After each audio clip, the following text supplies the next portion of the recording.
The Majority Report with Sam Seder. The destiny of America is always safer in the hands of the people than in the conference rooms of any elite. Sam Seder. They are unanimous in their hate for me, and I welcome their hatred. We must guard against the acquisition of unwarranted influence, whether sought or unsought, by the military-industrial complex. The Majority Report with Sam Seder. Ever get the feeling you've been cheated?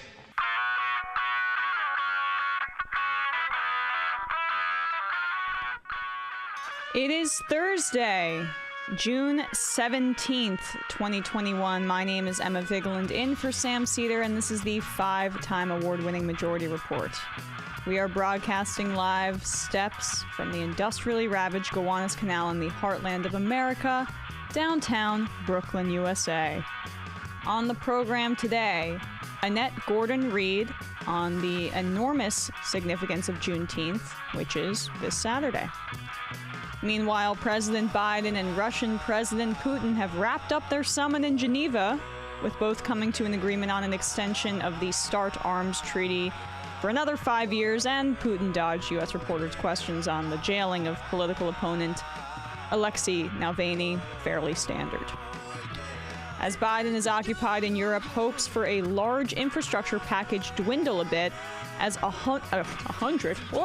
11 Republicans reportedly back the much smaller bipartisan infrastructure deal, potentially clearing the threshold for the filibuster and making it less likely that centrist Democrats like Manchin will back a big reconciliation bill.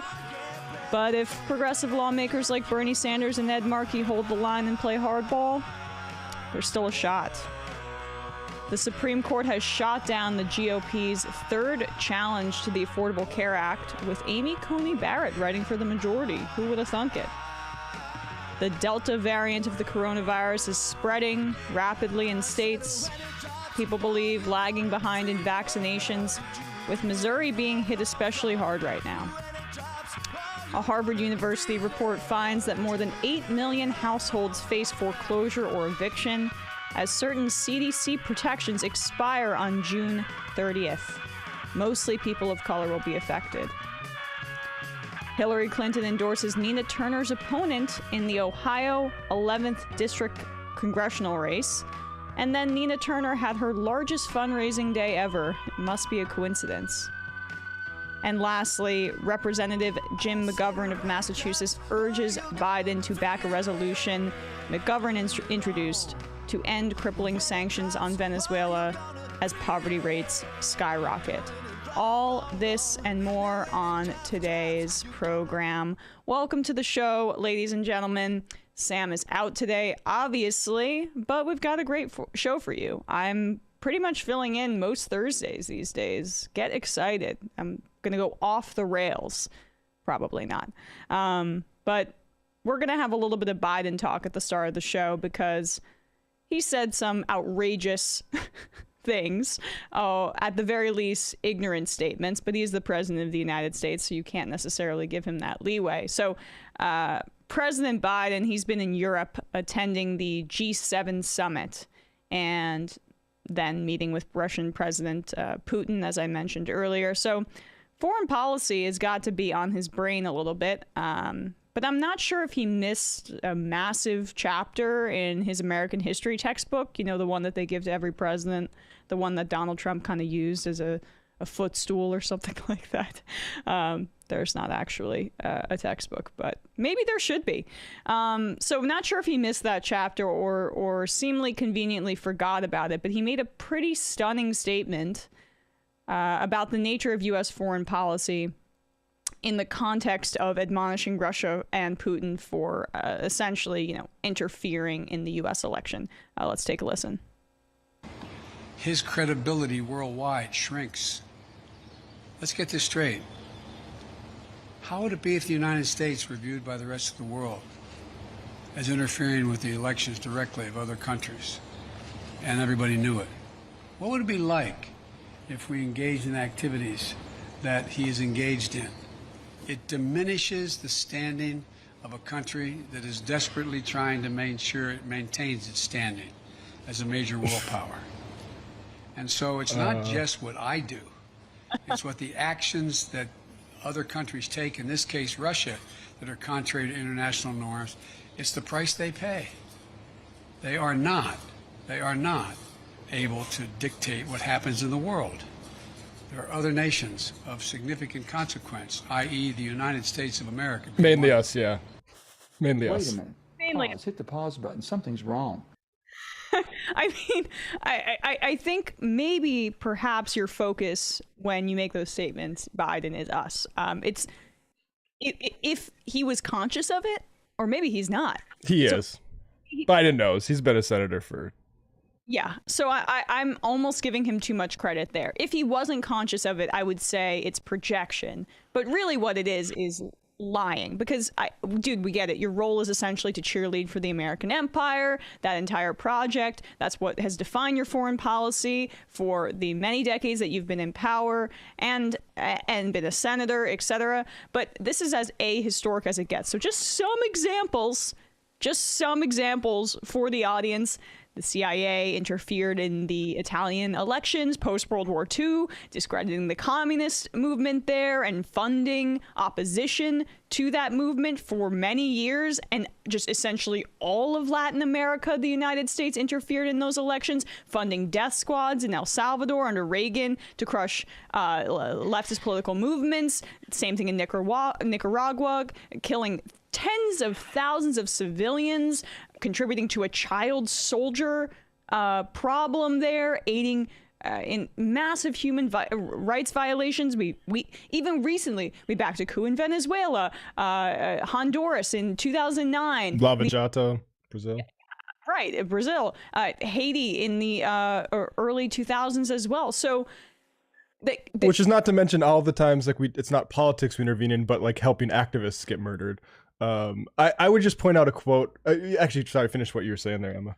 No, go ahead. No, go ahead, Matt. I have this quote from Ben Rhodes, a much younger part of the Obama administration, but he got in hot water because this was in the context of the Iran deal and they tried to make it look like he was like mesmerizing people into supporting that. But his point is, I think, true, and what these type of Democrats operate under. He says, all these newspapers used to have forum bureaus. Now they don't. They call us to explain to them what's happening in Moscow and Cairo. Most of the outlets are reporting on the world events from Washington. The average reporter we talk to is 27 years old, and their only reporting experience consists of being around political campaigns. Like, that's why, like, that's what they think about the people that they're delivering messages to. But I also want to play a game with you, Emma and Brendan. I love games. Pick a year, because it is hard to like just list off all U.S. intervention, but pick a year between 1800 and the year 2000, and let's see. This is probably a non-conclusive or exhaustive list, but just give me a year. Brendan, why don't you go first? I'm gonna go with a safe bet and say 51. 1951. Okay, so yeah, well, it was only three. Well, we were also in the Korean Peninsula, obviously. At that time, but in 1953, CIA overthrows government of Prime Minister Mohammad Mossadegh in Iran. So, good one. Emma, how was about yours? Oh, Iran, that's a good one. Good year to pick, Brendan. That was a fairly significant overthrow. Maybe do the 1800s. I was about to say 1871. 1871. Okay, we'll just zoom back here. 1871, forces landed in Korea. Okay, and just to give a little bit more, in 1870, Marines landed in Colombia. And so, yeah, we've been around. To say the least. And conclusively, I'd say more than Russia is actively right now. I think Russia absolutely interferes in other countries' elections, but I think America, when Joe said, they have to remember there's other countries, you have to remember we want to do that exclusively. We want the monopoly on that activity. No doubt. And that's also matched by the perception internationally. So there was a poll conducted by the Alliance of Democracies Foundation. They surveyed over 50,000 respondents in over 50 countries. And the United States was perceived by people who aren't, just Americans and aren't seeped and soaked in American exceptionalism like Biden has been throughout his entire career. The U.S. is perceived as a much bigger threat to democracy in general than both Russia and China. And based on the rules of imperialism and based on history, as Matt points out, and global hegemony, they're right. I mean, what's probably at the forefront of most people's minds, too, if you're just generally talking about U.S. foreign policy, has been the war on terror and what we did in Iraq, the offensive war that we started. So, of course, globally, that's going to be the perception because it matches with the reality. That's a good point about the war on terror, because you look at the way that has been used domestically in all sorts of countries against the left, and absolutely, like, you don't need to, like, assassinate somebody on the ballot to consider it, election interference. Right. You can fund the opposition and give them arms and give them resources, which is what we do almost as easily as breathing. Joe Biden is actively lying when he says something like that, but it's a way that politicians kind of compartmentalize things, and it's much easier to present Russia as this adversary that does these things uniquely when it's one of the breads and butters, multiple breads and butters of U.S. foreign policy. Yeah, I mean, really, it's a test of the media. Like, I mean, this is what a president of the United States of America is going to say, almost in all cases. Like, even Bernie would have said stuff we would have found revolting had he won, I think, unfortunately. But as for the press, like, I think have some backbone, because I think actually at different times there'd been more indignancy from, like, say, like the print media that do you think we're idiots? Well, I mean, that was exactly. I mean, that was the hysteria around the Russian interference, which did happen. But that's why it was entirely disproportionate. I mean, and that's what bothered me about the whole conversation, even though, as I say, I'm not denying that it happened, because there was attempted Russian interference in the election in 2016. But the fact that it wasn't contextualized, that this is a part of the United States' playbook and this is what happened here, that's what frustrated me more than anything. And so now we're seeing it again in, like, okay, there's going to be zip response to what Biden said here. But hopefully we got some context. And just like one final note, the new way is going to be like the Lava Jato thing, where you basically support regimes that want to do lawfare and make up scandals against left-wing politicians. That's going to be, I mean, there also will probably do plenty of the sort of CIA, dark side stuff too. I imagine that's not over. We're not done with that part of our history, but it is like Lava Jato, I think, is the model. We have to take a quick break. When we come back, we will be listening to a pre-recorded interview by Sam with Annette Gordon-Reed on Juneteenth, our newest federal holiday. We'll be right back. But first, we got an ad today that I have been the sponsor of, and it is Geology, which is a men's skincare reinvented product.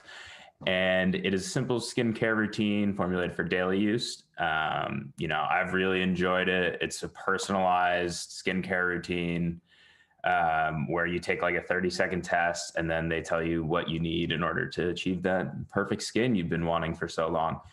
And I would say, like, you can subscribe and get the whole package, or you can go a la carte. And at this point, I'm definitely going with the Nourishing Eye Cream. It's been really nice. And I've seen, like, the bags under my eyes since I wake up early for this show. They're gone. And, a little bit about the Nourishing Eye Cream. It just received the Best of Grooming Award for Ask Men for the which is now the 5th award they've received for the eye cream. It's dermatologist designed, and it's the best-selling product. So, I guess I know something about good skincare quality stuff. And, you get great customer service, skin consultation. They'll help you walk through if this is new to you. If you're a little scared, they're very helpful. And, if you go to Geology now, you can save up to 40% off your 30-day trial, and click the link that we have in the podcast and in the YouTube description. Make sure to click that, because that's how they know that our customers really want that wonderful, glowing, beautiful skin.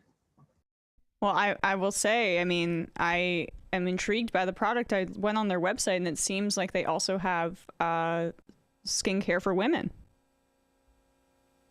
I think. Yeah, it's pretty nice. Looks good. Yeah, so really nice website. Check it out. I'm all about trying new skin products, so I'm excited about that. All right. Is that all we got for ads? Yeah. Okay, cool. So now I bring you Sam Seder. I don't know if anybody's familiar with him. His interview with Annette Gordon-Reed. We are back. Sam Seder on the Majority Report on the Zoom. It is a pleasure to welcome to the program the Carl M. Loeb University professor at Harvard University, Annette Gordon-Reed, and author of her latest On Juneteenth. Professor, welcome to the program. Thank you so much. Thank you for inviting me. So let's start with a fairly basic and remedial question. Juneteenth. Tell folks what it celebrates. Juneteenth commemorates June 19th, 1865, when United States Army General Gordon Granger went to Galveston, Texas to make the announcement that slavery was over in Texas and that enslaved people were then supposed to occupy a position of absolute equality with the people who formerly enslaved them. So it was the end of slavery in Texas. And it also represented the last place in the country that slavery was ended, yes? Well, no, because here's the twist. Slavery legally ended in December, at the end of December 1865, when the 13th Amendment was ratified. What this really is marks the end of sort of organized hostilities. The Confederate Army, the Army of the Trans-Mississippi, had kept fighting after Lee surrendered in April, and they didn't give up until the beginning of June. And it wasn't until then that Granger was able to go in and, based on the Emancipation Proclamation, because they could take control of the territory, make the announcement that slavery in Texas was over. There, Delaware still had, slavery that didn't end until, as I said, December 31st, 1865, with the ratification of the 13th Amendment. But this was the end of the Confederacy's armed effort to maintain the system of slavery. And we should say your book is part history, part memoir. You yourself were raised in Texas and have quite a story. But let's go back to the beginnings of Texas. I mean, the interesting thing that I found in reading your book was Texas is in many respects there's a lot of parallels between Texas and the country. Yes. At large. But let's start with the first slaves that were in Texas when it was not even quite, I guess, Mexico. We're talking the 1500s at this point. Tell us about Estebanico. Estebanico, who's a person that I first heard of in maybe 4th or 7th grade. I don't remember which one, Texas history, but he was only mentioned in passing. He was an enslaved man who came with the Spanish explorers, among them Cabeza de Vaca, that would be the name that most people would have heard of, to originally going to Florida. They were in Cuba for a time and ended up crossing the Gulf of Mexico after their ship was lost in a raft and landing near Galveston, Texas, on the coast of Texas. And Estebanico was a person. He had been a Muslim who had been forced to convert to Christianity and came with these explorers. And during this ordeal where they dwindled down to basically 4 guys walking across Texas and being enslaved by indigenous people for some time, escaping from them, he served as a translator as they moved across the land. He apparently had a talent for languages and was an integral part of this dwindled expedition. He ended up being killed by Native Americans, unfortunately, but it was a very different story, very different introduction to, I think, to slavery or to understanding about Blacks in North America by looking at Estebanico as opposed to Jamestown, 1619. This is a century before then. Right. And there were people of African descent, others, not just Estebanico, who came to the area that was Texas Spanish territory that would be Texas and Mexico, well before we think of the 20 people who were brought to Jamestown. And in St. Augustine in Florida, a similar pattern with Spanish explorers who brought enslaved people from Africa to the shores of North America. And what really is, I think, stunning in many respects is how much Texas's origins were not Caucasian. Yes. And how much and I guess, I'm thinking of Westerns, the perception of Texas is super Caucasian. I mean, I was raised, John Wayne and that sort of like perception. But in fact, walk us through how, the relationship, how Texas became essentially was part of the westward expansion and how it gained its independence from Mexico. Well, there were people from Anglo settlers in Texas who were coming over from Mississippi and Louisiana, Mississippi, Alabama, and Georgia for a long time. And they brought enslaved people with them, but these were little pockets of people coming. Stephen F. Austin, who is considered the father of Texas, actually his father himself, Moses Austin, got the right to land, to parcel out to settlers who wanted to come to Texas. And these people brought enslaved people with them. So that's how slavery comes into Texas, through Stephen F. Austin and the settlers, who the 300, I think is the number of people. There were more than that, more or less than that, but they came with enslaved people from the Deep South. So this is in the 1820s, before Texas, certainly long before Texas is a state.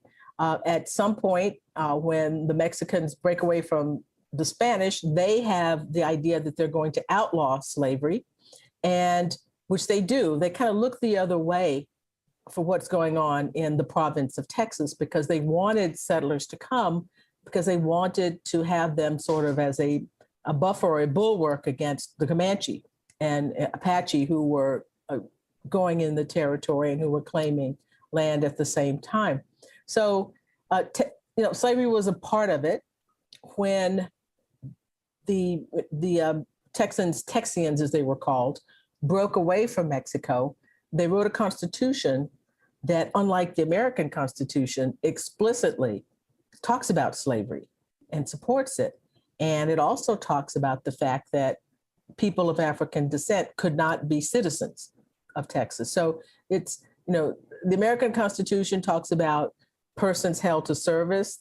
They event some sort of, discomfort with this idea, but this is no holds barred. This is a slaveholders' republic. And that's how it's in the document itself. That's how Texas began. And I should also say, they copied the American Declaration of Independence in lots of ways, but they took out the words, "We hold these truths to be self-evident, that all men are created equal." They skip over that part, the part that we think we consider to be America's creed, and which people all over the world have looked to. They removed it. So that gives you a sense of what the state, the new, I should say, republic was about.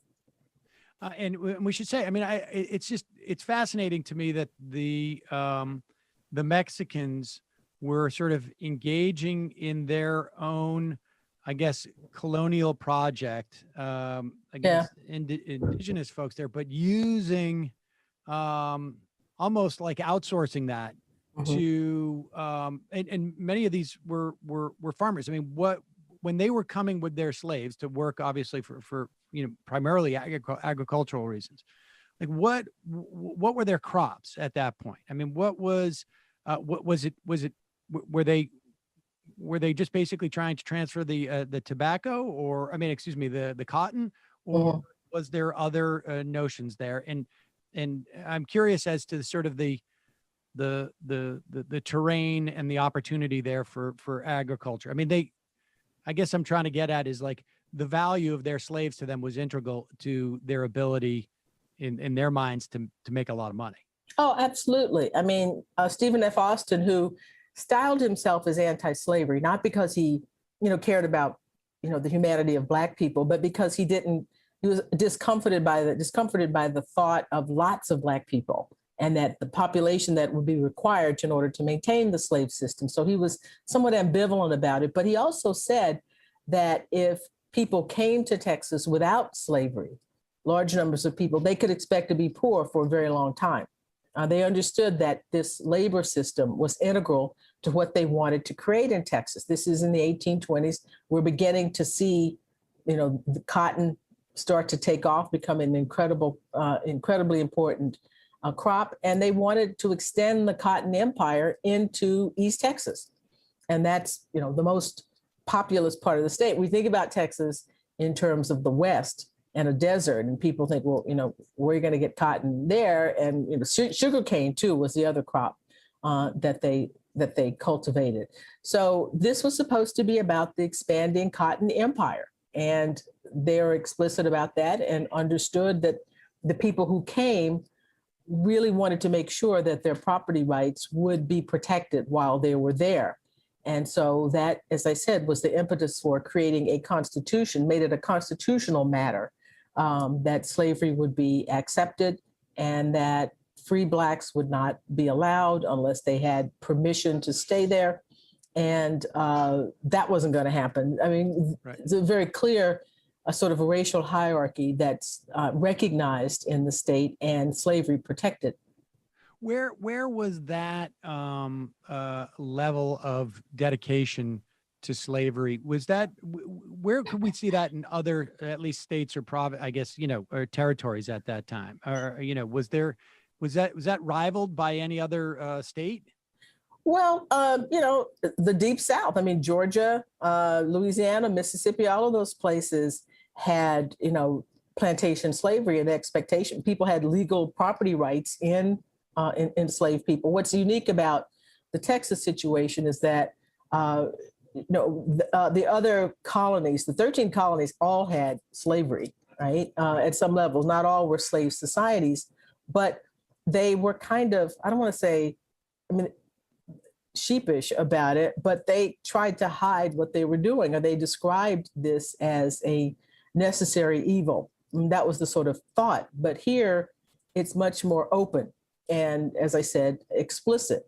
So I can't say that just because they didn't talk about it in the same way that they weren't as committed to it. Because Georgia and all those places were committed. Sure. Right? They went to war about this.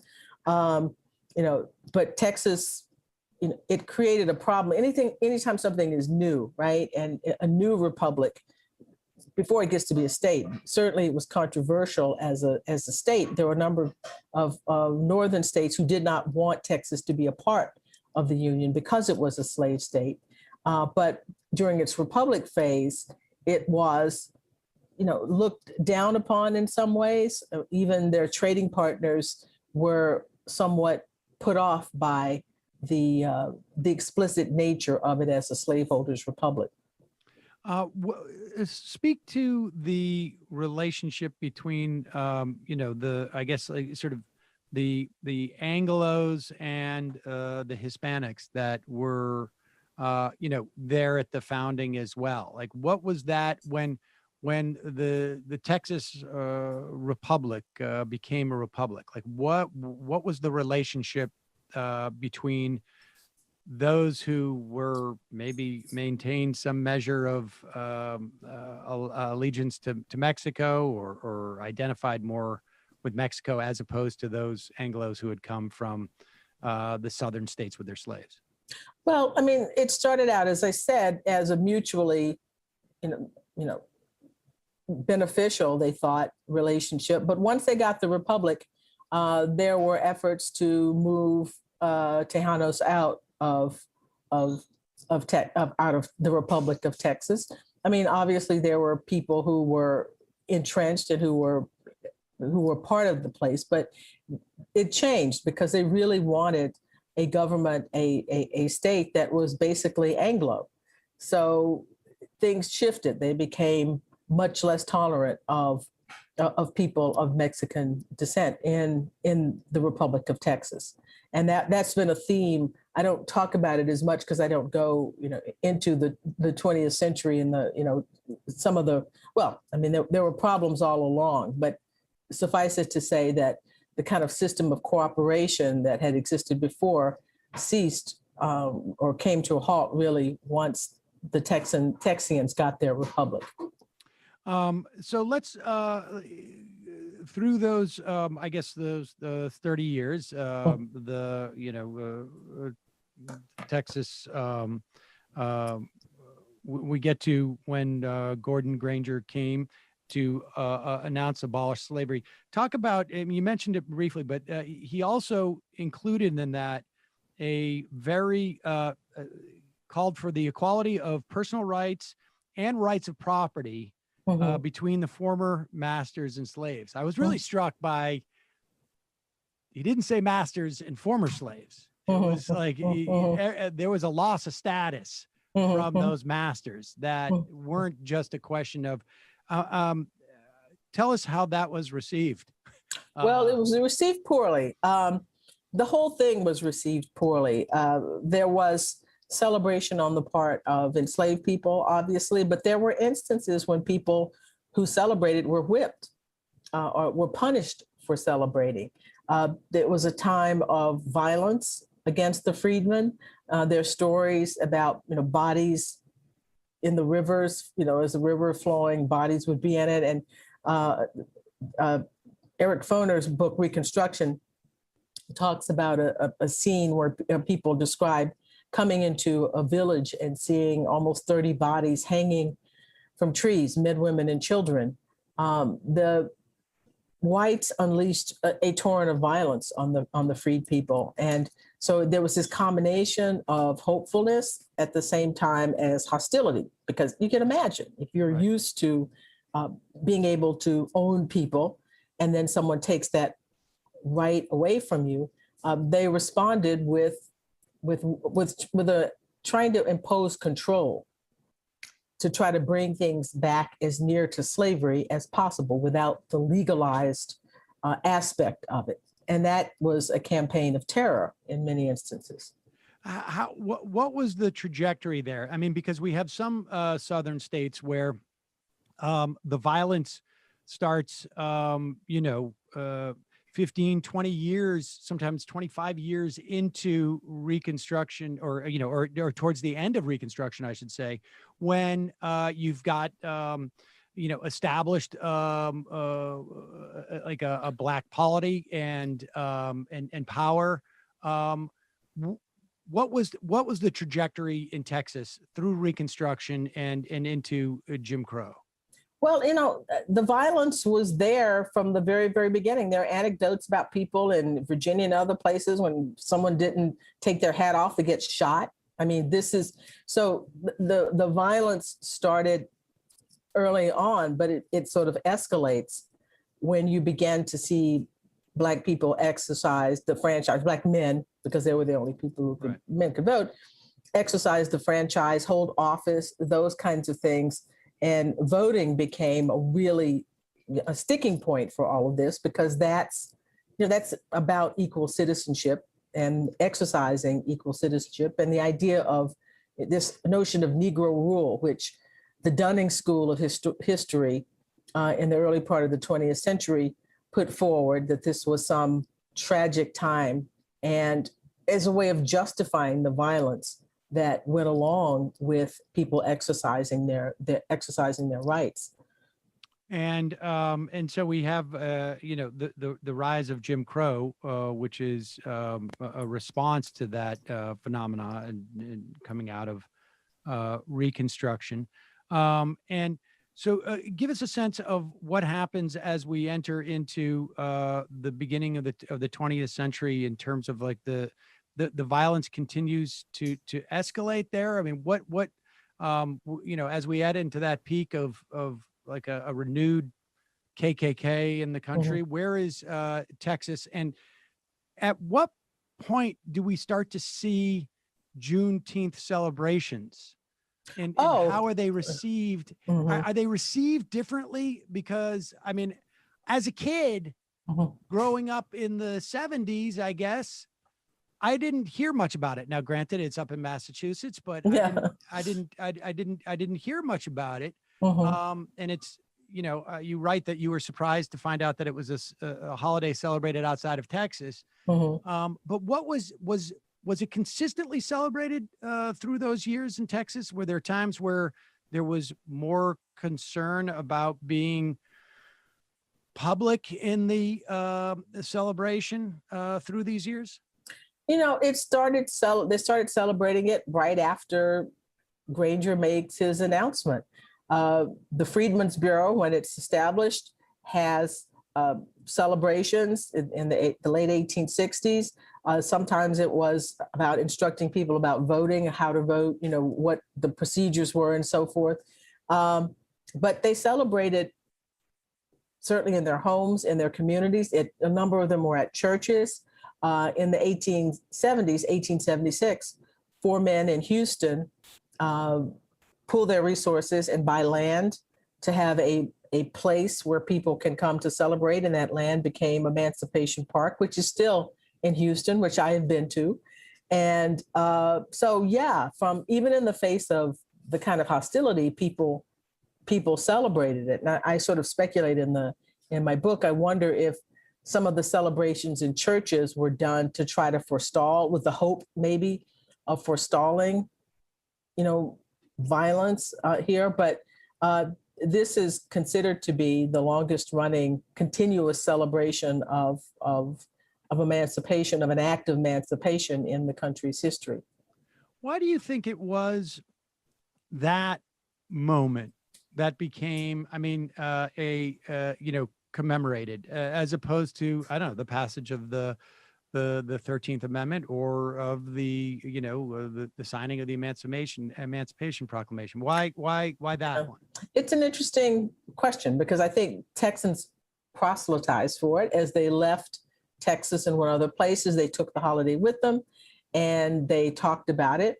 I think Juneteenth is a fun word. It sounds silly, but there's a whole industry that talks about trying to find the right word to describe things, to brand something. Juneteenth has that. It's a nice sounding thing. It's a fun sounding thing. It is in the summer, and it is sort of clearly a family-oriented kind of holiday, a holiday about coming together. And it has caught on. I was surprised, as I said, when I learned that people celebrated it. But I think in the last 2 years, in particular, last year, there was a huge spike in interest in the story. And I have heard, and I think that this might be, other people have posited that it was around the George Floyd situation, that, this is around the same time. And here, that got people to thinking about race and the predicament of African Americans in the United States. And then you have this holiday that comes up that talks about the end of slavery and why was there slavery and what are the legacies of slavery. So I think those things got melded together, and social media, the capacity to talk about it, to make those kinds of connections. And people have said, people who do this have been saying that, following this, are saying that there was a huge spike in searches about Juneteenth during this time period. So it's been steadily building, but the last 2 or 3 years, particularly last year, it was just a flood of interest in the holiday. Yeah, I don't think I remember hearing much about it as such a institution even 5 or 10 years ago.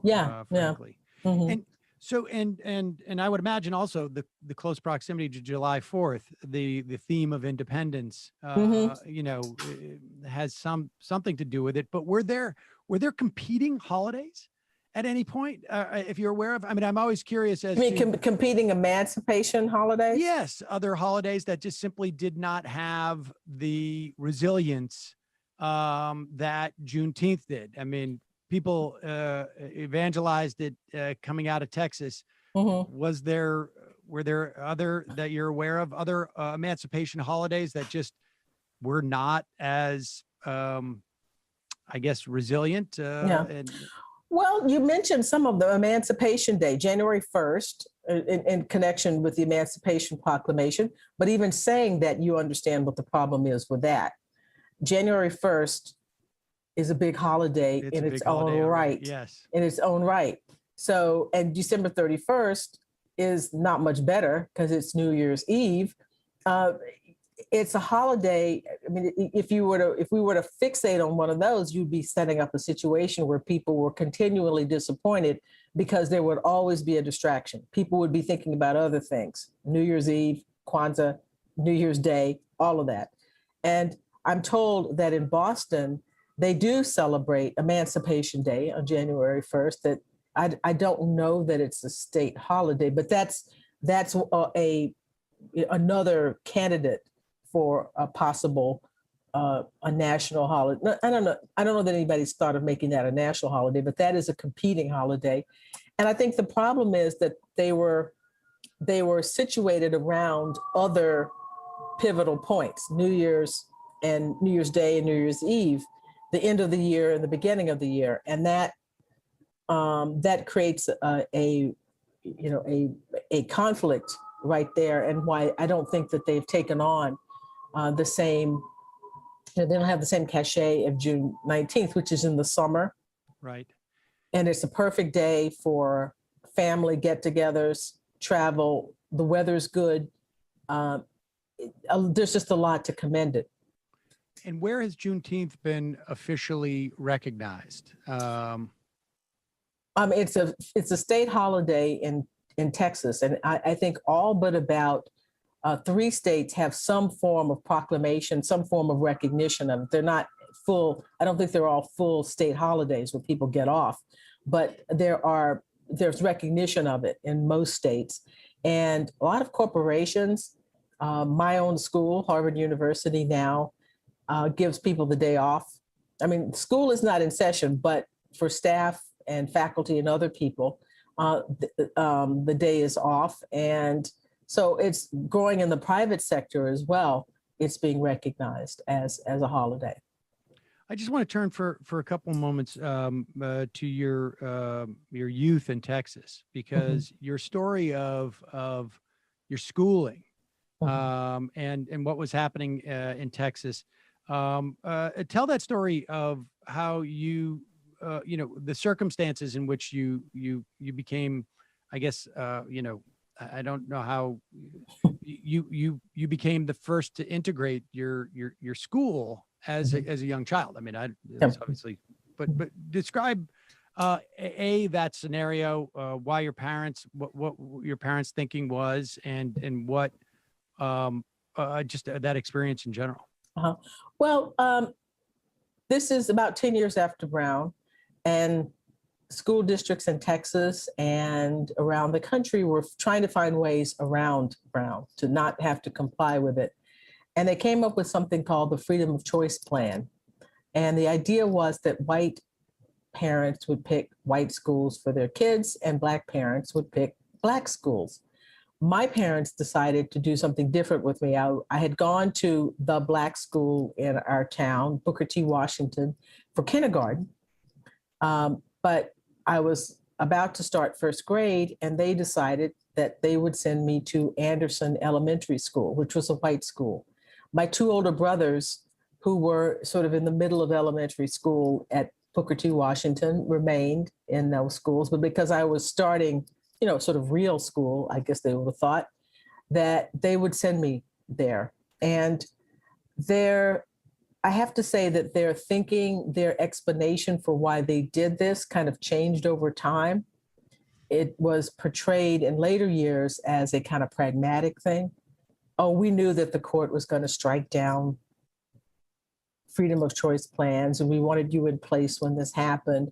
My father talked about the fact that white schools were divided by age. There was elementary school, intermediate, junior high, high school.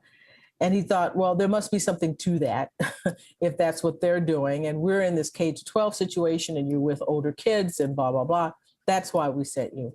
I think from remembering the time, from what I was able to glean as a kid at the time, I think that there ideals, that they were more idealistic. I mean, they were in the middle of, if you think of the times, this is, around the passage of the Civil Rights Act, the Voting Rights Act. There was a spirit of the times. And I think that they were flowing with that spirit of the times. As they became, I guess I would say, more disillusioned about the effects of integration, they changed the reason for why they did it. And it became a pragmatic decision more than idealism. But I think that they were idealistic in this, that they were part of a movement. And this was an example of that. And that's why they decided to send me to Anderson. Well, describe that experience. I mean, separate from your parents', sort of, I guess, aspirations for what that would mean, that it sounds like, over time, maybe weren't necessarily fulfilled. But from your experience, I mean, what was the experience like for you? Well, it was, I would say, a tough time in some ways. My mother said at one point I broke out in hives. So you probably think that might have been stress related in a way. My teachers were my teacher, Mrs. Daughtry, my first grade teacher, Mrs. Daughtry, my second grade teacher, Mrs. Gilliland. And those are the sort of two formative, teachers and periods when I was there, were fantastic. I don't think they could have handled things better.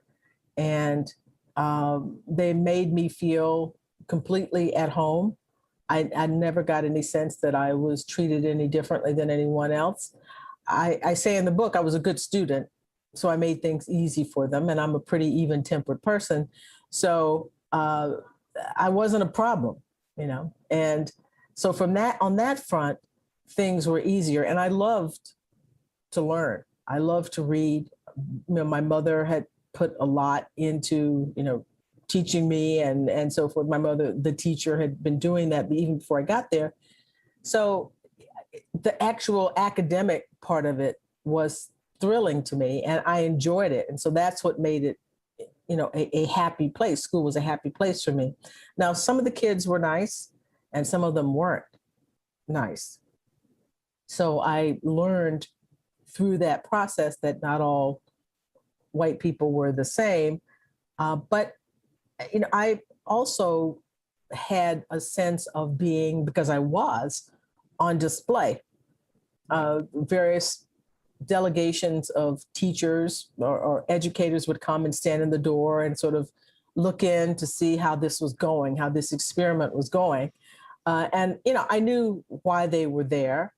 And that was something, you don't know anything different, right? I mean, I'd never, not been in first grade before without that. So I figured, okay, I know why they're there, and I'm on display here because this is a strange situation.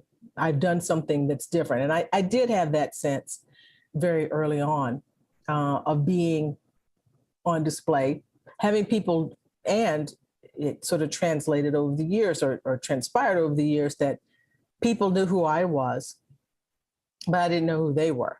Right. And sometimes people were hostile because they knew who I was, and sometimes they were not. But a lot of times I can recall people being, hostile towards me. And this was, in some situations, Black children who resented the fact that I had what they thought started this process. And when the court struck down freedom of choice plans, they all had to change schools. And I kind of got blamed for that. I was a symbol of that. And people would be hostile to me, want to fight me. And I didn't even know who they were.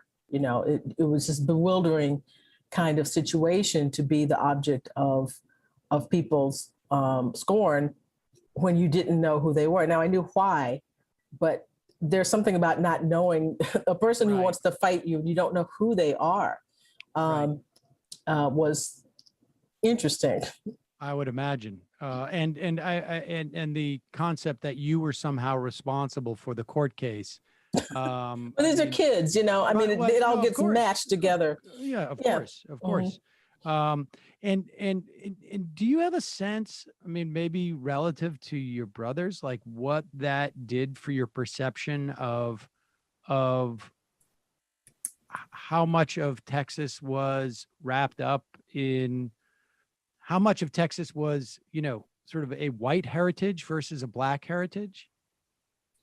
I think what it did was to make me think about why this situation existed. What was the big deal about having a black child go to school with white people? Why was this? Why were we at this space? Why is it when we went to the doctor, there was a waiting room for black people and a waiting room for white people, and the waiting room for white people was much better appointed, much larger and spacious and nice, and ours was, you know, functional, and, you know, sometimes we, you know, had to stand outside because there was not enough room for everybody. You know, what was that about? And when we went to the movie, we had to sit in the balcony. So I think it had awakened in me thoughts about race, the question of race, and certainly it was exacerbated when I went to the school, the clinics and all those kinds of things. That was a part of daily life even before I went to Anderson. So I knew that even before I got to Anderson, I understood that black people and white people, that black people were treated differently than white people. But the experience in Anderson made me analytical about it, I guess I would say, thinking, why? What is this all about? Interesting. And I have to just also note that it's fascinating to me that freedom of choice was used in that era to segregate students in some respect. And it sort of made a comeback in some of the the charter movement and the privatization movement and that type of thing in vouchers. But really fascinating. And I should ask you, since we're pre-recording this, how will you be celebrating Juneteenth this year? Well, I'll be talking. I mean, I'll be talking. I'll be doing programs is what I'll be doing. And I'll probably try to find some red soda water to drink. I won't barbecue. I live in an apartment, so that's out. Maybe we'll purchase some. I mean, that's what we typically do. We try to have some commemoration of it in that way. But but for the most part, I will be talking about Juneteenth, on Juneteenth. Annette Gordon-Reed, the book is On Juneteenth. Thank you so much for your time today. I really appreciate it. Thank you for inviting me.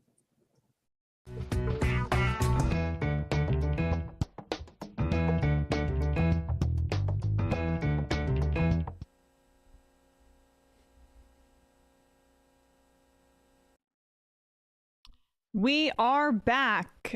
We should note that the Juneteenth has become a federal holiday as of yesterday. This interview was pre-recorded and it really was excellent. But before we run out of time, I want to get into this Andrew Yang situation, this from the debate last night. So last night, the New York mayoral candidates debated ahead of the June 22nd ranked choice primary, and Andrew Yang stood out as particularly vicious. Here's a quick taste of his rhetoric about New York's most vulnerable.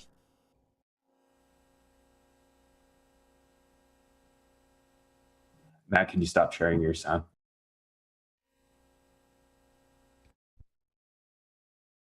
Yes, mentally ill people have rights, but you know who else have rights? We do.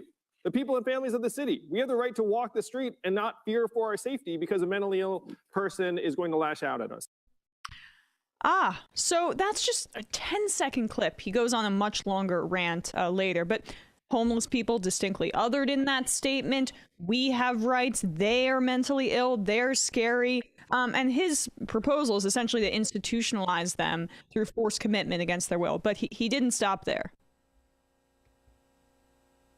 The fact is, mentally ill, homeless men are changing the character of our neighborhoods.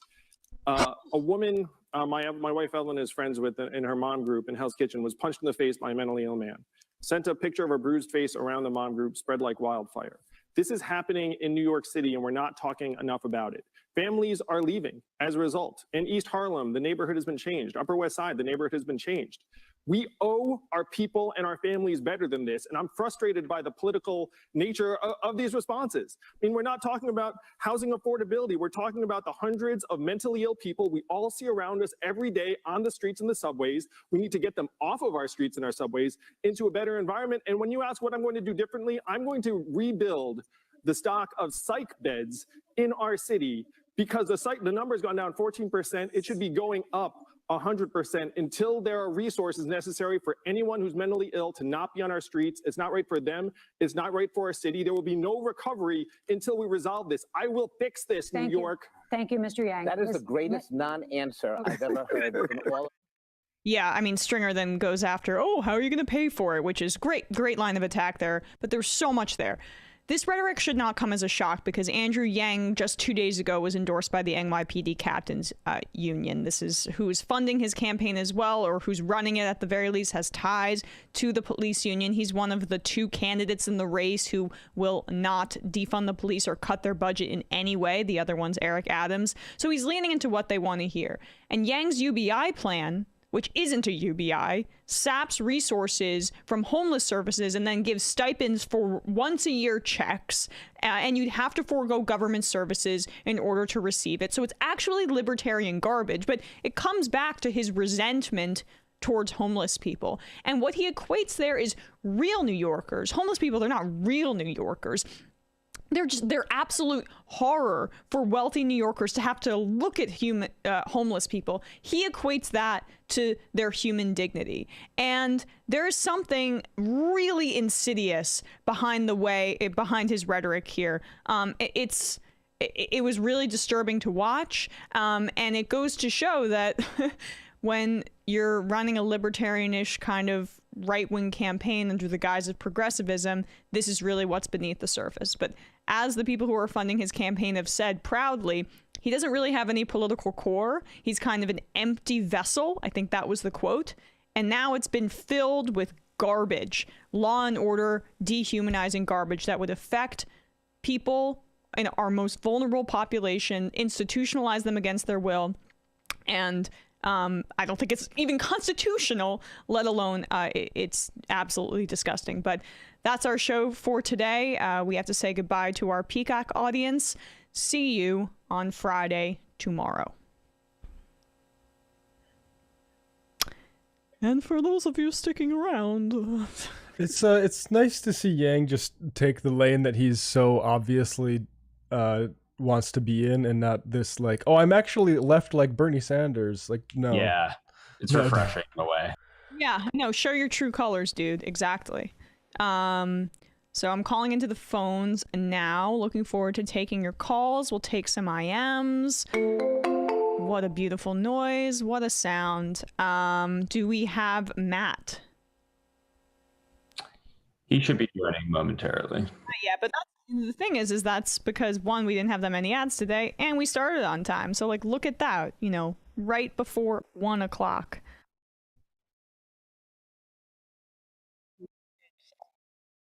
What's different about the show as to when we started? It's hard for me to figure out. We may never know.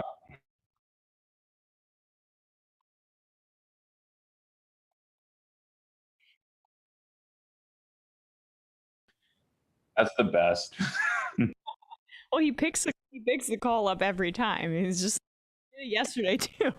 I wish I could just send him like a 3-way call of the ones I get. I could just bring him on as me, basically, and have him go.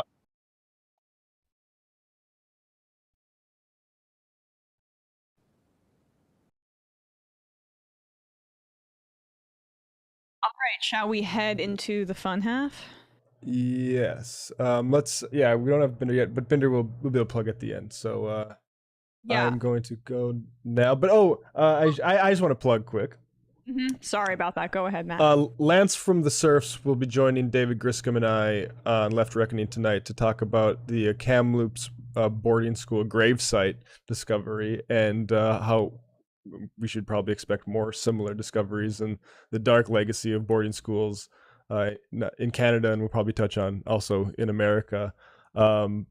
and we'll also probably talk about that's the main headline for tonight. So patreon.com/leftreckoning to access the post game, and that will be on the YouTube page, which everyone should subscribe to. We're close to 11,000 subscribers, and so go subscribe to that, folks. Left Reckoning on YouTube. And here's Binder now. All right, just in the nick of time. I was trying to stall there.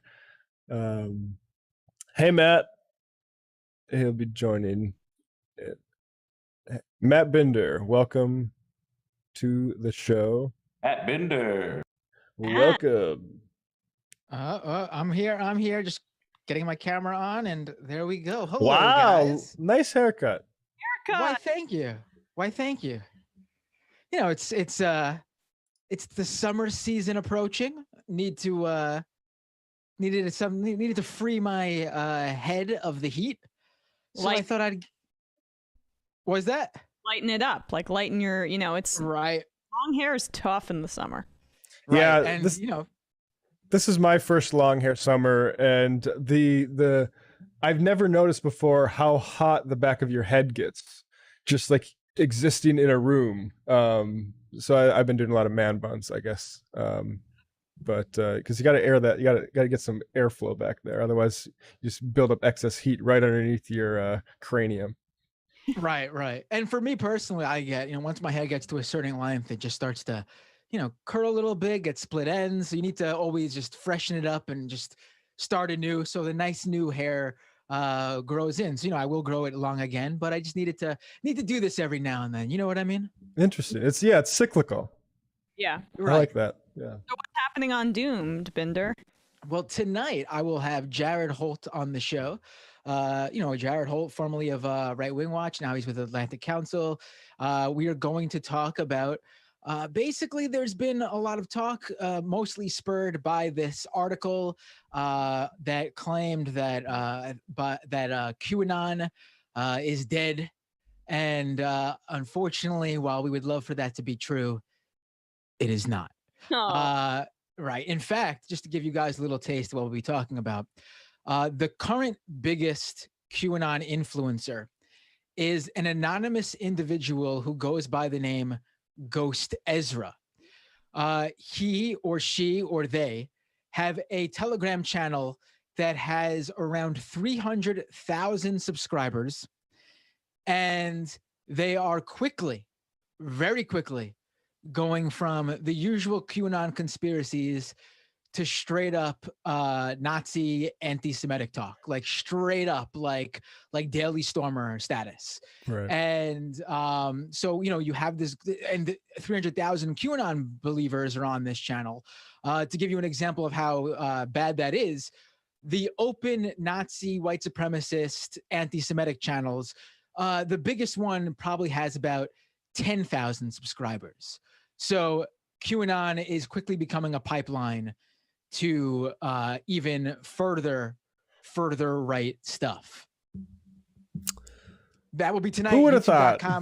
Right. YouTube.com/Matt Binder, 9 p.m. Eastern time. All right. 646-257-3920. See you on the phone.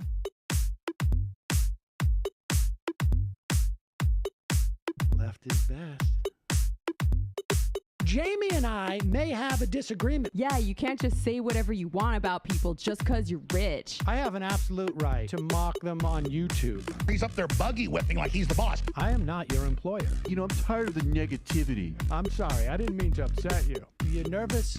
You're a little bit upset? You're riled up? Yeah, maybe you should rethink your defense of that, you fucking idiots. We're just going to get rid of you. All right. But dude. You want to smoke this joint? Yes. Do you feel like you are a dinosaur?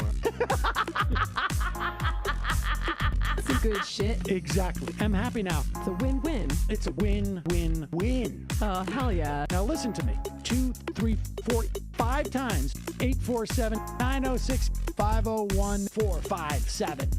2, 38, 56, 27. 1/2. 5/8, 3.9 billion. Wow. He's the ultimate math nerd. Don't you see? Why don't you get a real job instead of spewing vitriol and hatred, you left-wing Limbaugh? Everybody's taking their dumb juice today. Come on, Sammy. Dance, dance, dance.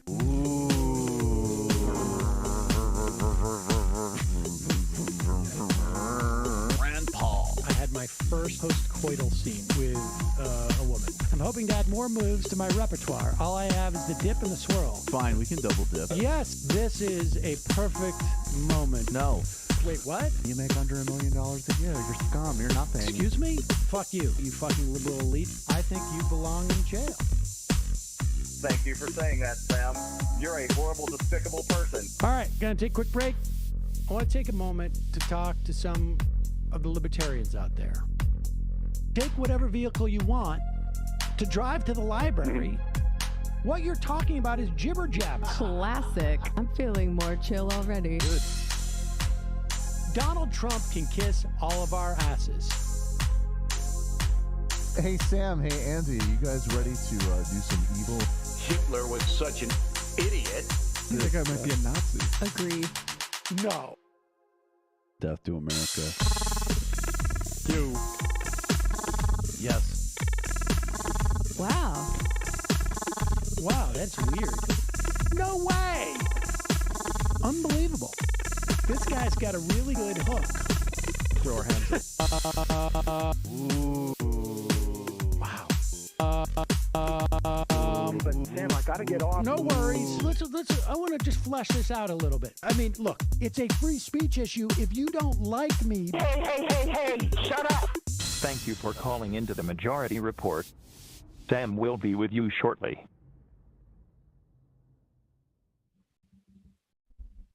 We are back. We are back. We are back.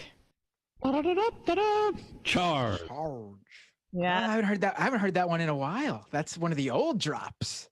Binder, have you heard? I'm kind of on Thursdays a good amount these days. So I got the whole phone system in front of me. Do you feel like I've seized something from you? No, it's all good because honestly, I got to tell you, full disclosure, I also have the phone system sitting in front of me. So if I wanted to, I could grab a call. Put 4 people on at once.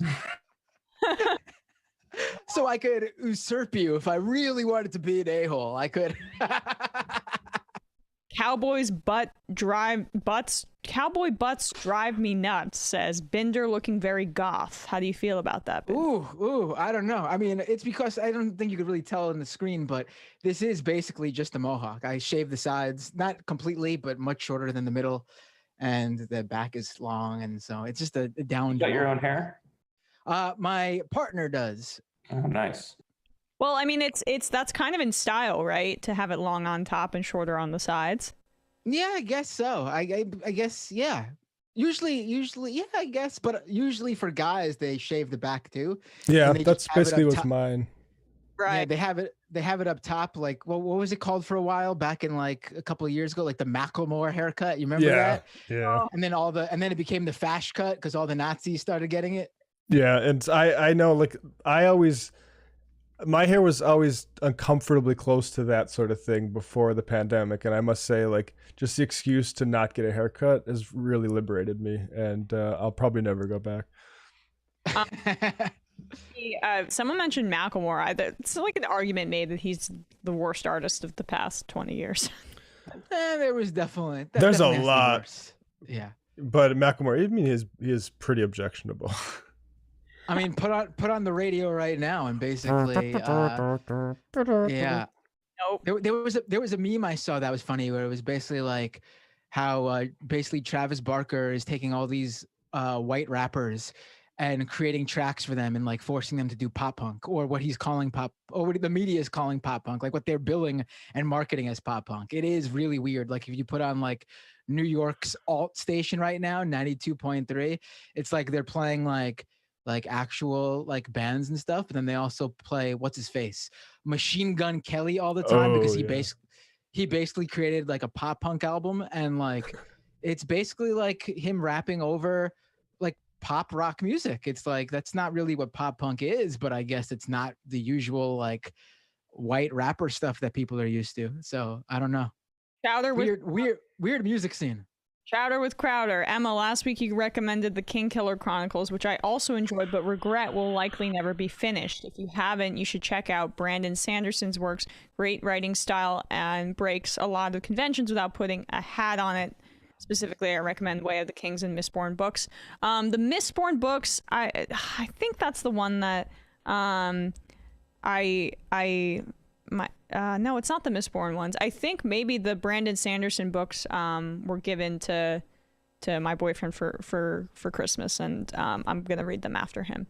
There are a lot of them though, if I'm remembering the right series, right? And also King Killer Chronicles, it's really good. I mean, I was kind of if you guys like fantasy a little bit, it's a good fantasy series. But I agree, it's kind of a bit of a George R.R. Martin situation where you don't know when it's gonna be and if it will ever happen. That's pretty good. I like that one. Yeah. So let's take a call, shall we? Let's do it. Calling from a 917 number. Who's this? Where are you calling from? Hi, it's Alex from New York. Alex from New York. Good to hear from you. Hi. Well, you know, I usually call in with the matchups, but pertaining to the AOC discussion and the misogyny stuff from this week, did you guys see the GoFundMe that the Daily Wire guys started for AOC's grandmother? Yes.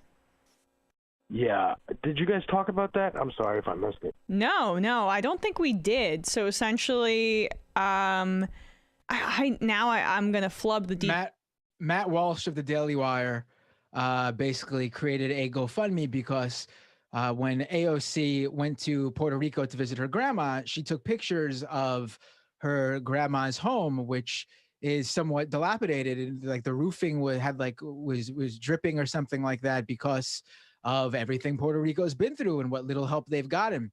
And her point obviously wasn't, look at my poor grandma. AOC will clearly take care of helping her grandma, the family, whatever. The point was, look, even someone like a U.S. congressperson's grandma is living in these kind of conditions in Puerto Rico. Imagine what everybody else is going through there without any help from the U.S. or with little help from the U.S. And of course, Matt Walsh, Daily Wire, took it upon himself to go ahead and start a GoFundMe for her grandma, not to be nice, but to really sort of dig it in. That really weird that AOC, with all her money, and they honed in on and laser focused on the fact that apparently, I don't know where this one came from. I don't remember where it came from, but she has a Tesla or something. And so they honed in the fact that AOC drives a Tesla and how interesting she was able to buy a Tesla but not help poor abuela. And so they went ahead and raised like $100,000 for her grandma. Which, I mean, can I just say, they're stumbling all over points, like the difficulty of intergenerational wealth accrual by people who, you know, need to help out different amounts of family members. And also like the idea that the left doesn't have a critique of GoFundMe and the idea that GoFundMes can solve giant societal crises like recovery and or healthcare issues. Like, I mean, just not getting the point, like several times. Oh, right. I mean, it happens all the time where people don't get leftist critique. Like, here's an example. Over the weekend, I got into a whole long thing online with Bitcoin advocates. And whenever I critiqued Bitcoin, they would come back at me and say, oh, so many billionaires, so many rich people and billionaires and wealthy elite people own most of the Bitcoin. Sounds a lot like the US dollar, right? And I would have to say, yeah, it sort of does. I'm not the one offering up the alternative that claims to be any different like you guys are. Right. Like, I'm not the one saying the other one is better. That's you. I'm saying this thing that you're pushing as the alternative isn't an alternative. So what's the whole point of it then? And, you know, that's sort of the thing, right? They don't get these critiques, whether it's the right or the cryptocurrency folks, or, I mean, they are one and the same. It's pretty much there's an awful lot of overlap. But sorry, Alex, just of course you got us all riled up with that because that was so ridiculous. What was your point? It just struck me as your point that you've been making for a long time, that it's a weird kind of like psychosexual thing, trying to own her, trying to goad her into responding to them. and just raising money ironically seems so dumb. Even Nick Fuentes criticized them on Twitter, like, why are you raising money for her? She's our enemy. And they tried to be like, oh, well, you know, all their whole like jokey points, and it was very creepy, is all. And right, that's what motivates these guys. It's all about trolling, and it's all about owning someone. Like, that's their entire worldview. They'll vote in some. We've seen it. They'll vote in someone who will completely make their lives miserable, as long as that person's number one priority is to own their political enemies on the left. Like, that's what motivates them. And a lot of people like Matt Walsh and Ben Shapiro, and obviously Matt Walsh works for Ben Shapiro's company, Daily Wire.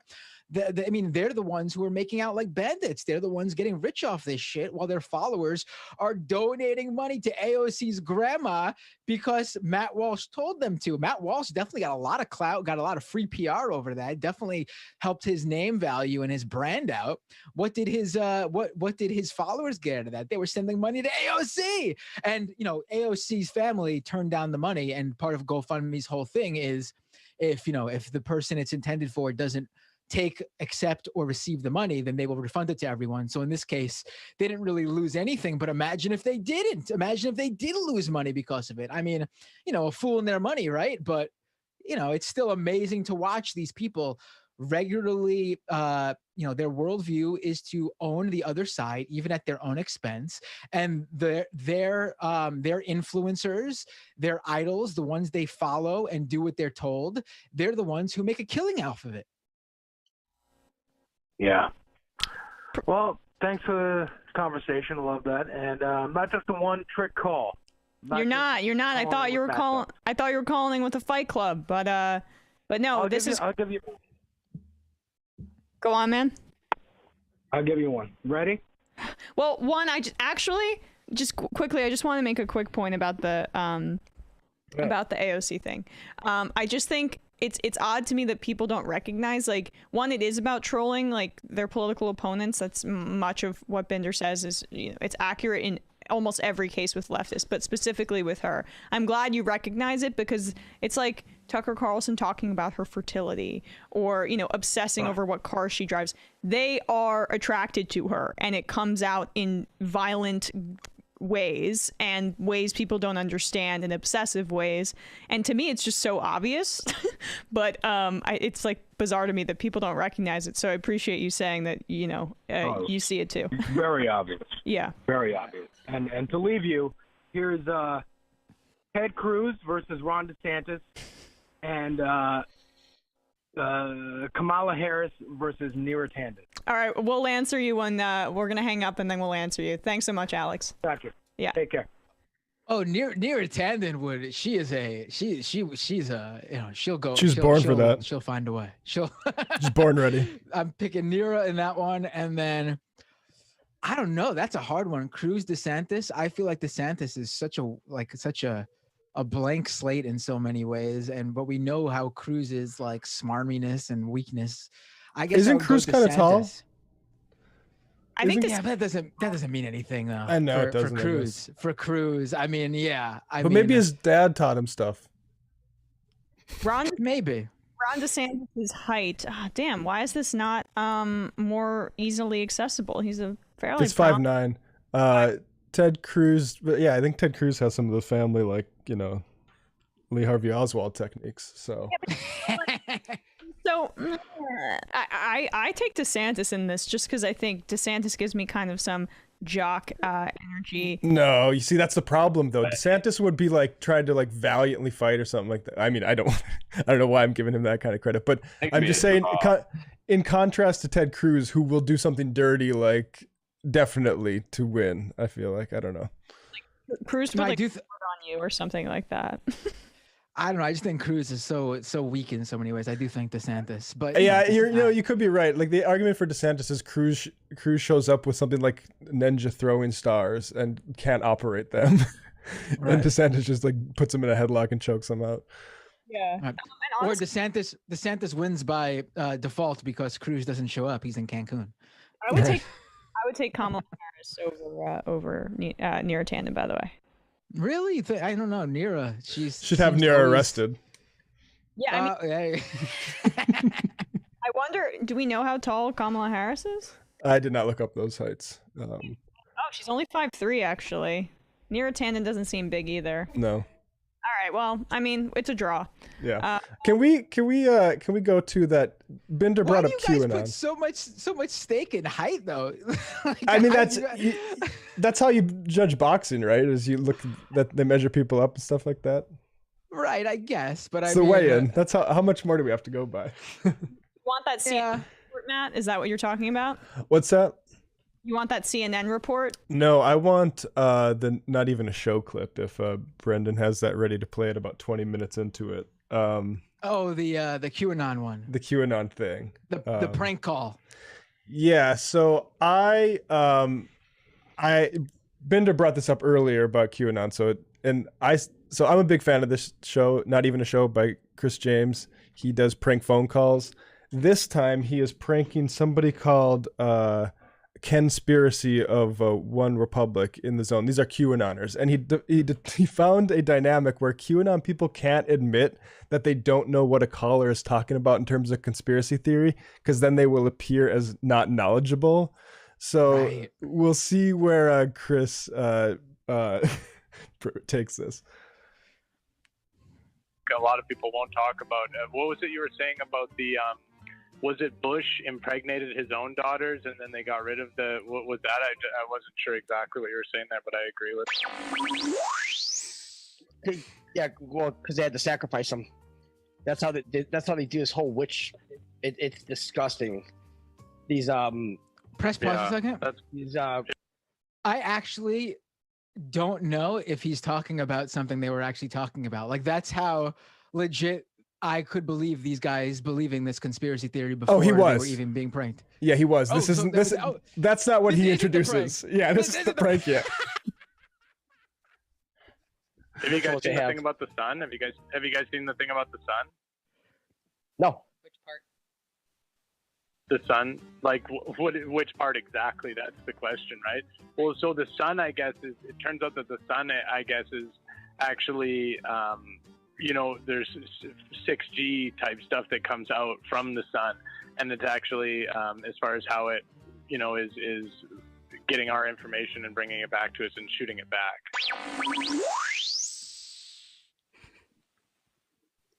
Yeah, it makes a complete loop with our consciousness. Since it's not a loop with our consciousness. The sun does. Exactly. It's actually a Stargate. On your Facebook, you had a lot of them. You had a lot of the math equations on there, and that's good, man. I'm all about those math equations. 420, Hitler's birthday. Obviously, they use it as a marijuana thing, but what you have to keep in mind is 4 plus 2 is 6.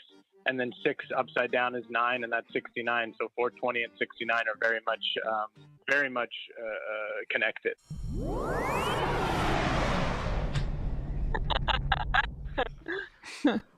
What did he say? Oh yeah, and plus 420 was the first day that they ran that. It was day 1 of the Los Alamos flu simulation in 2009. That Dr. Alexander Jones. 2009. 2 plus 9 is 11. 11 is 1 plus 1 equals 2. 2 times 4 is 6. 6 upside down is 9. 4 minus 2 divided by 2 is 420. 420 is 69.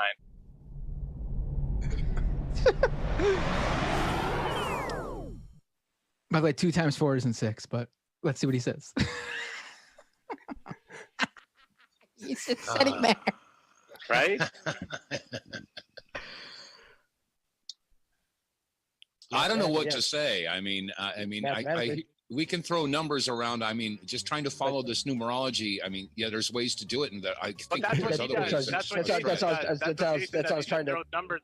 He just throws numbers. That's not. Yeah, because numbers never lie. That's the one thing. It's numbers never lie, and so 6 upside down is 9, and 4 plus 2 is 6, and 4 plus 2, 420 is 69. Oh boy, they're really just like trying to think it through. 20. Are you guys not following me? I might be going a little too high level for you, to be honest. But well, that's just I mean, buddy, no. You're sitting here calling and throwing. No. Hold on a second. No, we're gonna back this up a little bit. We're gonna back this up a little bit. Just that little jab right there, because no, you're not going faster than us. What we're trying to figure out is where you got 4 plus 2 plus 20 is 69. 420. You're not getting the 69 420 connection. You're not seeing the 69 420 connection. And it's like, if I'm talking to someone who doesn't see the 69 420 connection, how do I speak to them as if they're a serious person in the Q movement? That's all I'm saying. Do you want to? Just they were so. I was just getting a little bit more of that. They were so hurt by the fact that. Anything on that, or do you want me to go to the next caller?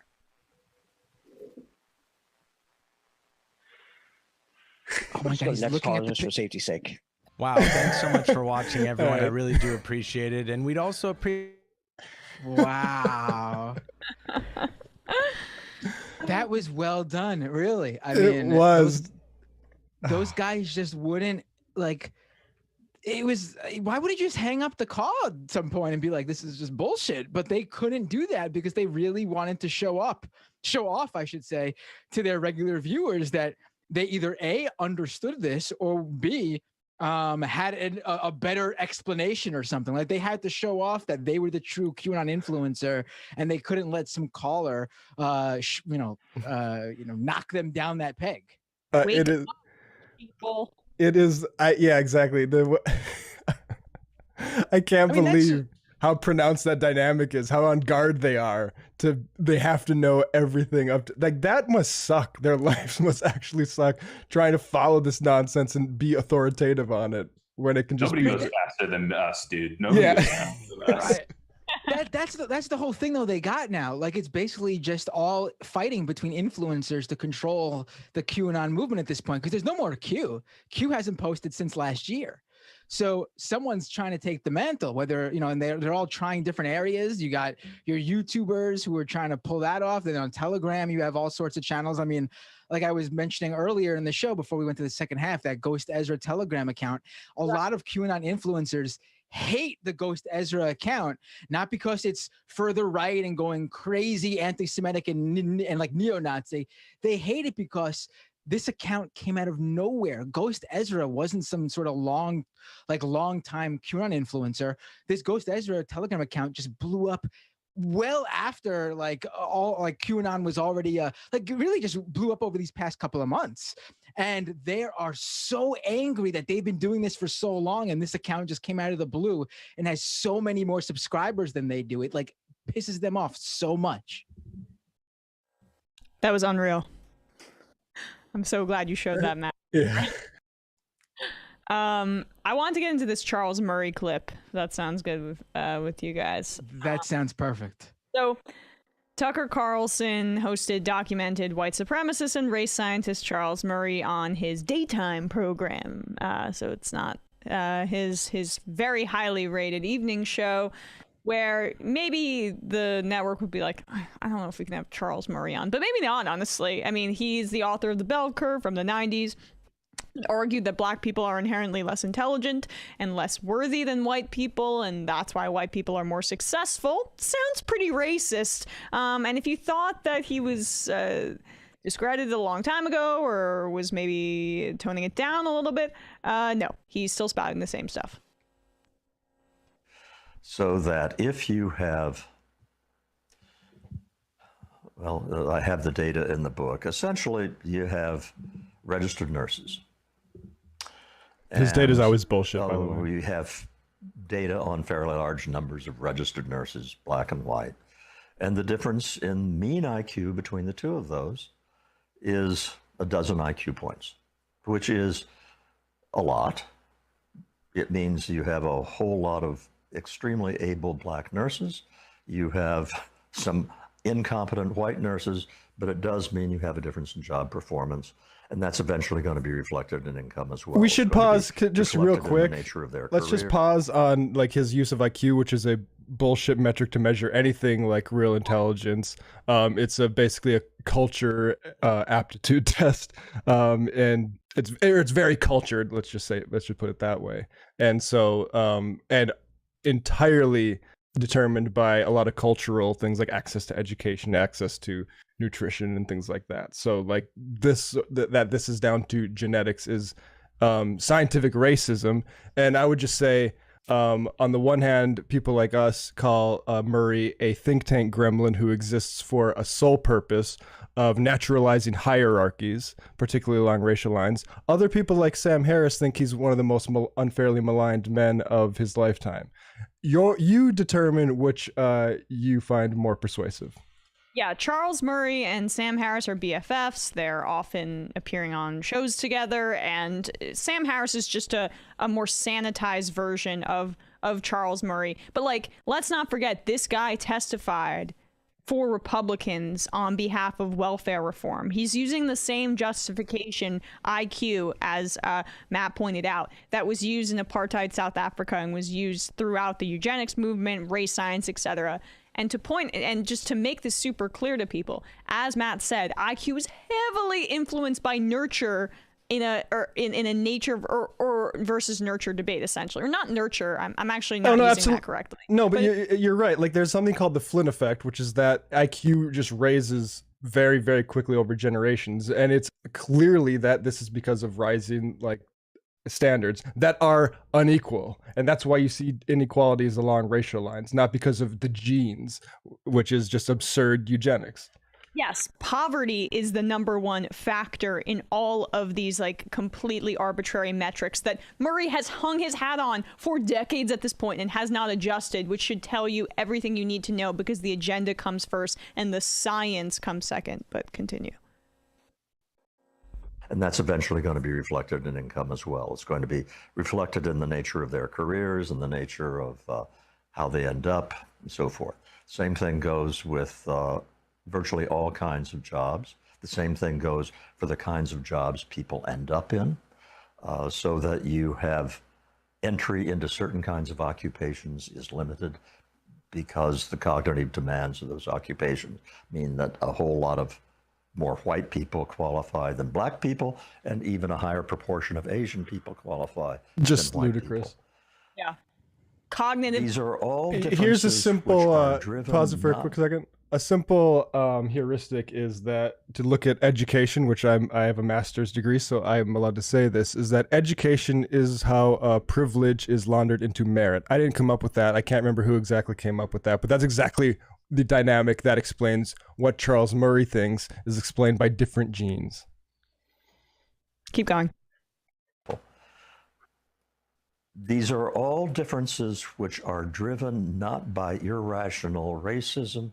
They are driven by day-to-day realities of job performance and the responses of supervisors to job performances and the demands of the market. I'm not saying all of it, by the way. In all of this, you know, the responses of these things, like white supervisors. Is Murray saying that racism is no longer a factor in American life? No. Racism is a factor in American life. I'm saying that you can't understand the size of the factor it is without understanding the proportion of the differences that are reasonable and logical and predictable. No. So, yeah, I mean, we kind of broke it down point by point in that area, but wanted to let you jump in, Binder. I mean, it's, you know, why did Tucker Carlson have him on now? I mean, it seems like this ties a little bow on their whole current campaign against critical race theory, right? Bring this in, say, you know, we don't want to teach critical race theory. That teaches our children to hate America or hate a certain race, white people. But then you bring on Charles Murray, and it's like, but see, our side of things could be explained by science. And here's the one scientist who the one guy who he's not a scientist, data, obviously. Yeah, I mean, that's what I'm sorry, he's like what is he, a professor or a writer? What is he exactly? He was like literally like a Rand, maybe it's not Rand, but like one of those think tank AEI, one of those things. Like he's not a qualified scientist, and right. Really all that anybody who has had Charles Murray on or pushes what Charles Murray pushes, what they are doing is naturalizing a status quo created by white supremacy.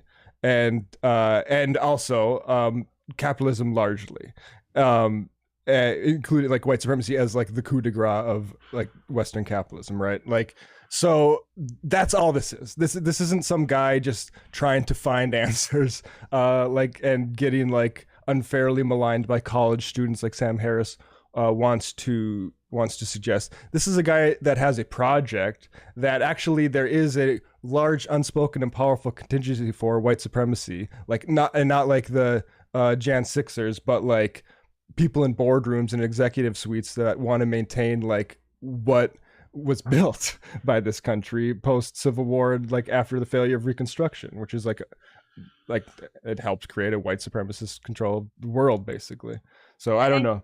Go ahead. Yeah, mentioned white supervisors and their reaction. I mean, he completely negates the factor of, say you're a black person at your job, potentially you may have less opportunities because all of the people who are above you, or majority of whom, are white and have these same intrinsic attitudes or implicit ideas that are racist in nature. So like, the idea that he's operating in a scientific mode is hilarious to me, because he's only taking in one factor and one data point and then extrapolating everywhere, all over the place, which is IQ. And as Matt and I have discussed, you know, that is a metric that is not applicable, and everybody, researchers who are credible, have poked holes in that as a measure of intelligence. Yeah, even researchers who take IQ more seriously than we do think it's absolutely absurd the way that Murray deploys it.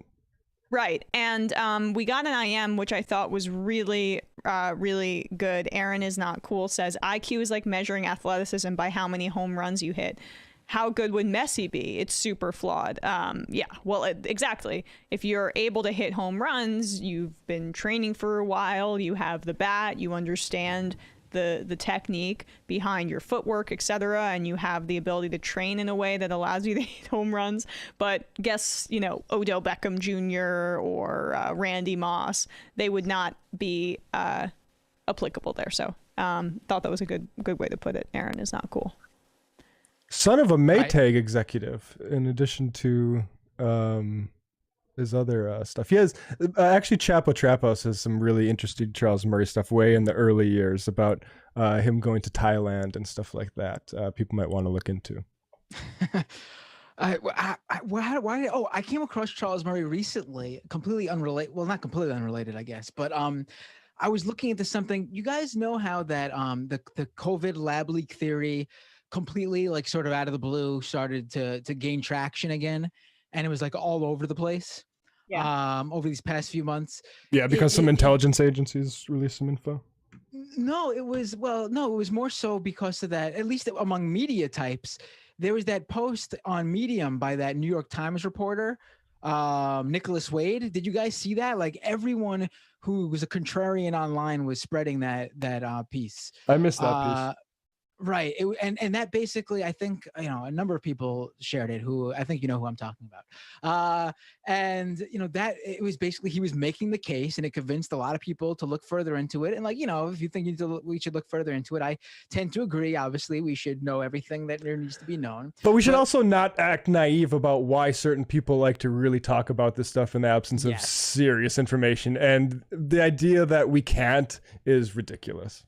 Right. Yes. But this guy basically put it all out there that, like, and put this all out there in his piece, and it became, and like, oh, like this, how are we not looking at this all again? And really all he did was dress up. There was no new information in it. He just dressed up previous information and was just wrapping it up in a nice little, really long Medium article.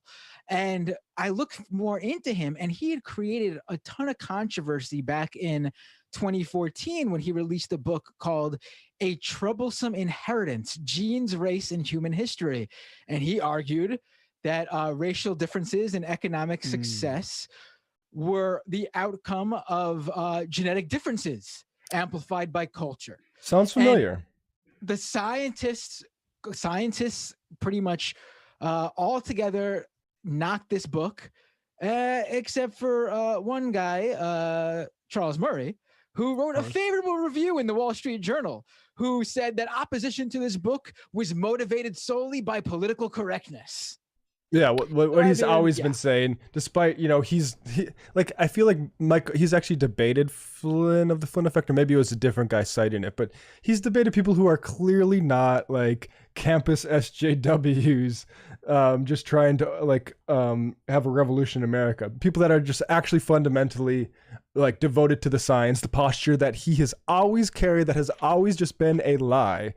And he gets watched by them, and it gets exposed as a racist by them, as overinterpreting data along racial lines. And that's just the racial stuff. He has a whole nother project where he naturalizes based on culture, like poverty in West Virginia. Like actually it's their fault for their bad culture, which is another thing with a long history. But this is who he is. He's not a serious person, and he shouldn't be treated like one. Right.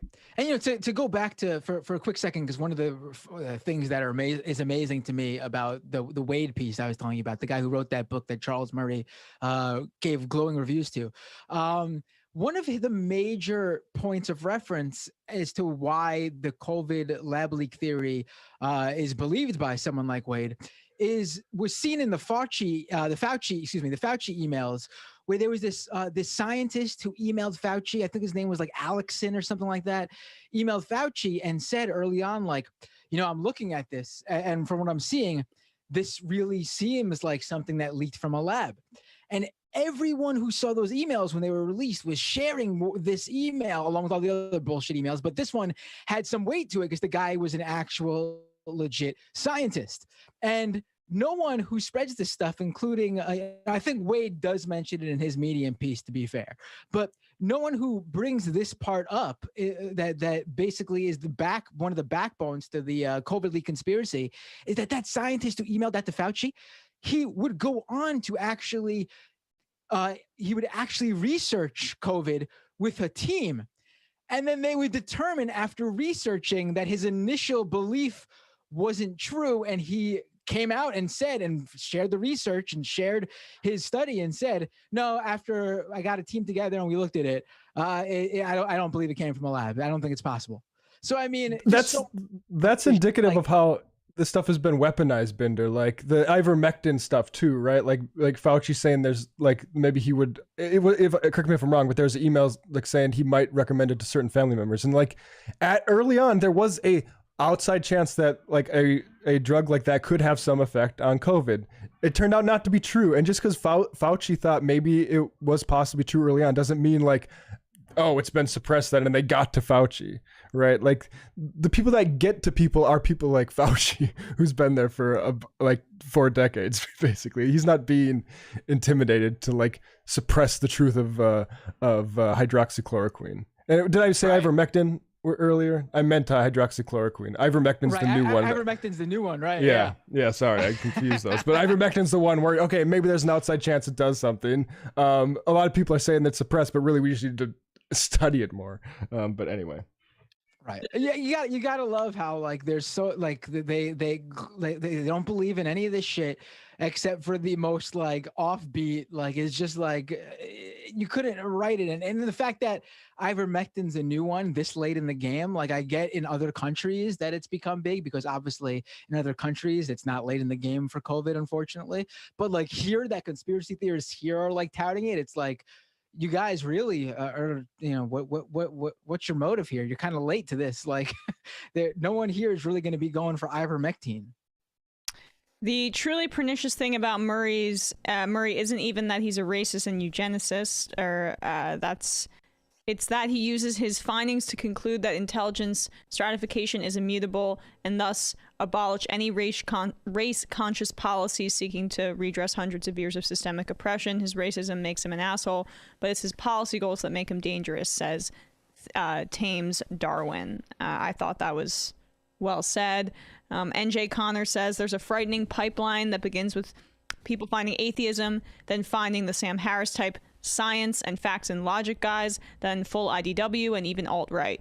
Phil Torres wrote an article in Salon which detailed how so many prominent new atheists are now pushing alt-right thinking and talking points. And the irony is, because something new atheists denied this entire time, and I literally bought, like in the 2000s, like one of the Richard Dawkins Foundation's Out Atheism t-shirts. Never wore it. But something they always denied, which is that they are a fundamentalism themselves. But it was absolutely true, because if you are trying to determine the state of the world based solely on people's holy books, and reading them as the fundamentalists do, you are just reproducing that fundamentalism, right? Like, and so you get all these people that say Islam is incompatible with democracy, right? And that becomes basically like a new marching order. Okay, we got to just destroy Islam. Not to mention, like, oh, maybe we could look into all sorts of theocracies as, which is what somebody like Hitchens would say, and existed. Like, I was a big Hitchens fan growing up, but he would give like the sort of polite gloss to this, right? Like that he could add some of that historical detail. But fundamentally, when you boiled it down, it was just Muslims are against us. And I think we can see in the context of how history has played out since, like the Iraq War, or the way Israel talks about Palestinians, like some of the national security impetus behind these narratives. And that was one thing, frankly, Michael was really good at deconstructing. Right. Matt, I don't want to get this lost in all of this, because I want to focus on what's important. Can you whip out that Dawkins shirt? I gotta see. Oh no, that never made the journey to New York with me. That was I'm an atheist in freshman in college in Moorhead, Minnesota, and all you Lutherans and Catholics can like suck on this as I bar hop. But I was too ashamed to wear it. And honestly, like kind of got off the Dawkins train. I was very influenced by The Selfish Gene in high school. I thought that was an amazing book. There's a great section on altruism, funnily enough, in the end of it. And then, Dawkins kept tweeting, and it's kind of like, okay, dude, I'm gonna jump. Yeah, I'm gonna jump. Late for Life says, question for Brendan: are there any means, ways, shows in the works as a band out of San Diego? Curious what it means for our states to open up. What are capacity limits? What are vaccination requirements? What are other bands / fans willing to risk / tolerate to get back into venues? Also, who wrote the interstitial music?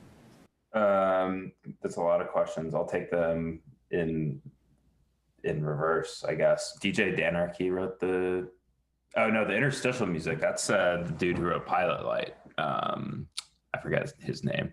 But my band is not playing any shows anytime soon. We are going into the studio though on Saturday, so we'll have some recorded music for everyone shortly. Ooh, that's awesome. Michael from Bavaria says Ted Cruz sends Jim Jordan to fight for him. The Intolerant Left says that's the Caitlyn Jenner style take from Andrew Yang. Have the unsightly homeless removed from my site. Could not agree more.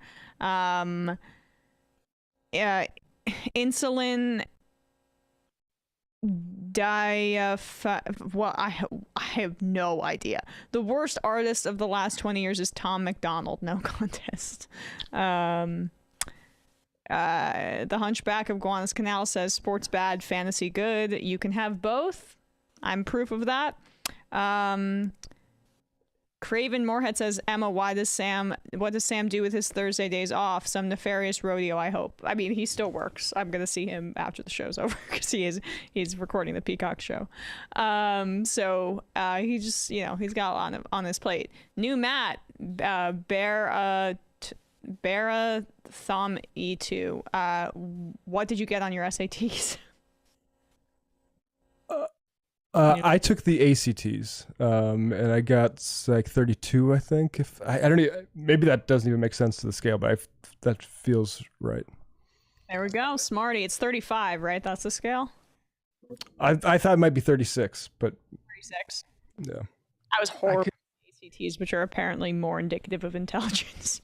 What are the AC? I don't even. I remember taking the SATs. ACTs are like, I think they're like Midwest ACTs. That was my impression. Oh, okay. All right, got it. Yeah, SATs, if you want to know me, I don't even remember. I completely blocked out all that time period of my life. High school, college, don't remember any of it. I think I got a 2100. That's but I had horrible science and math grades, which hurt me because I didn't try or give a shit. Majority Report wardrobe coordinator says Charles Murray is just a modern day phrenologist. Do you guys want to take a quick call and then we can get into some more clips? Yeah, let's do it. Calling from an 818 number. Who's this? Where are you calling from? Hey, it's Dave from Jamaica. How you guys doing this Thursday? Hey, Dave. I'm Dave. I guess I'll jump right into it. I remember a few years back, Sean and Jen, if you know, went through the research for the bell curve, and it's a long video, a couple of years ago, but it shows how laughable this research stuff is. We're talking like they give random minors in South Africa an arithmetic test, that will show how white people are smart. It's complete bunk. Borderline fraudulent, I would say. Yeah. We're talking about people who did the fundings who kind of believe that ejaculate distance indicates intelligence. So that's what we're talking about. It's complete bunk. Now, as you say, that's the cloak of scientism or whatever, but it's complete bunk. Also, for the Andrew Yang stuff, it's a disturbing thing I see with more liberals than anything else. As you said, I don't buy for 1 second they're afraid of homeless people. It's more a case of they don't want to see homeless people. Right. That's right. He's tapping into. They're not afraid. I don't buy that for 1 second. It's like the homeless affect their property values. I'm sure that has more to do with it than anything. Well, I mean, in New York, property values are pretty nuts already. I feel like it is more, Right. Well. Well, also that's why there's the fear with the slight raising of crime because of actual conditions like poverty and such. I'm worried that you'll see a lot of libs that were all for defund the police kind of get cold feet all of a sudden. We're seeing it. We're seeing it in San Francisco. We're seeing it nonstop in San Francisco with the all those venture people and centrist Dems teaming up with right wingers to take on their police reform DA Chesa. I mean, it's ridiculous. And all those articles that came out because there was a video that went viral of a guy with a bicycle basically taking items and sticking it in a garbage bag and leaving, and he's shoplifting. I think someone called it organized crime, a single guy on a bicycle shoplifting, organized crime. But all those media that ran with the piece and ran with the headlines saying locals worried about San Francisco becoming a crime haven. All of them if they even mentioned it at all in like the last paragraph in the article saying, but despite what the belief is, according to the San Francisco police crime stats, crime is down, especially when it comes to petty larceny and things like that. It's like just a charade to just promote the fact that they are getting cold feet about because there's all of a sudden a little bit of crime going on because of income inequality and other things, the COVID, people unemployed because of COVID, all these things going on, but no one wants to deal with those issues. They'd rather just lock people up, throw away the key, got to go backwards on their whole police reform idea. Yeah, it's lies against police reform. You can see this in Texas too, where Ted Cruz is saying, look at all the murders in Austin, and not mentioning that cities like Dallas and Houston also are seeing rises in murders. It's not because people are actually trying to do something about police violence. And it's just blatantly weaponized. And also the other thing about the San Francisco is the Walgreens blaming outages. Adam Johnson had on Twitter a good thread that showed CVS hasn't been closing stores, and actually Walgreens announced those closings years ago in 2019. Right. And the idea that this is blamed on a rampant shoplifting spree is just it's what we should have been prepared to see, which is a pro-police panic. Right. This is what America has been doing, and we should be able to recognize it by now. Also, be aware of how they present I'm sorry, be aware of how they present the data too. You see it all the time in these articles and how it's presented even by police and officials. Oh, I was going to throw a random crime out there, just completely hypothetical stats to prove my point. Oh, robbery is up 20% over this year. And wow, that sounds like a lot, 20%. And then you look at the stats and it's last year was like 21 robberies and this year there were 26. Like 20% up, 20% sounds really big, but when you look at the stats and you find out there were only 5 additional robberies over the past year, I mean, it's just like that's part of the whole thing. That's part of the whole thing too, how they present the data. Dave, before you go, go on, so make your point. No, go ahead, Emma. Go ahead. Well, we have an IMer writing in to ask you a question, so it might be a little bit different. Is Dave from Jamaica on Twitter, says Comrade Mario. Always love his calls and takes. I would like to know as well. No, I'm not on Twitter. I kind of avoid that thing. Probably a good...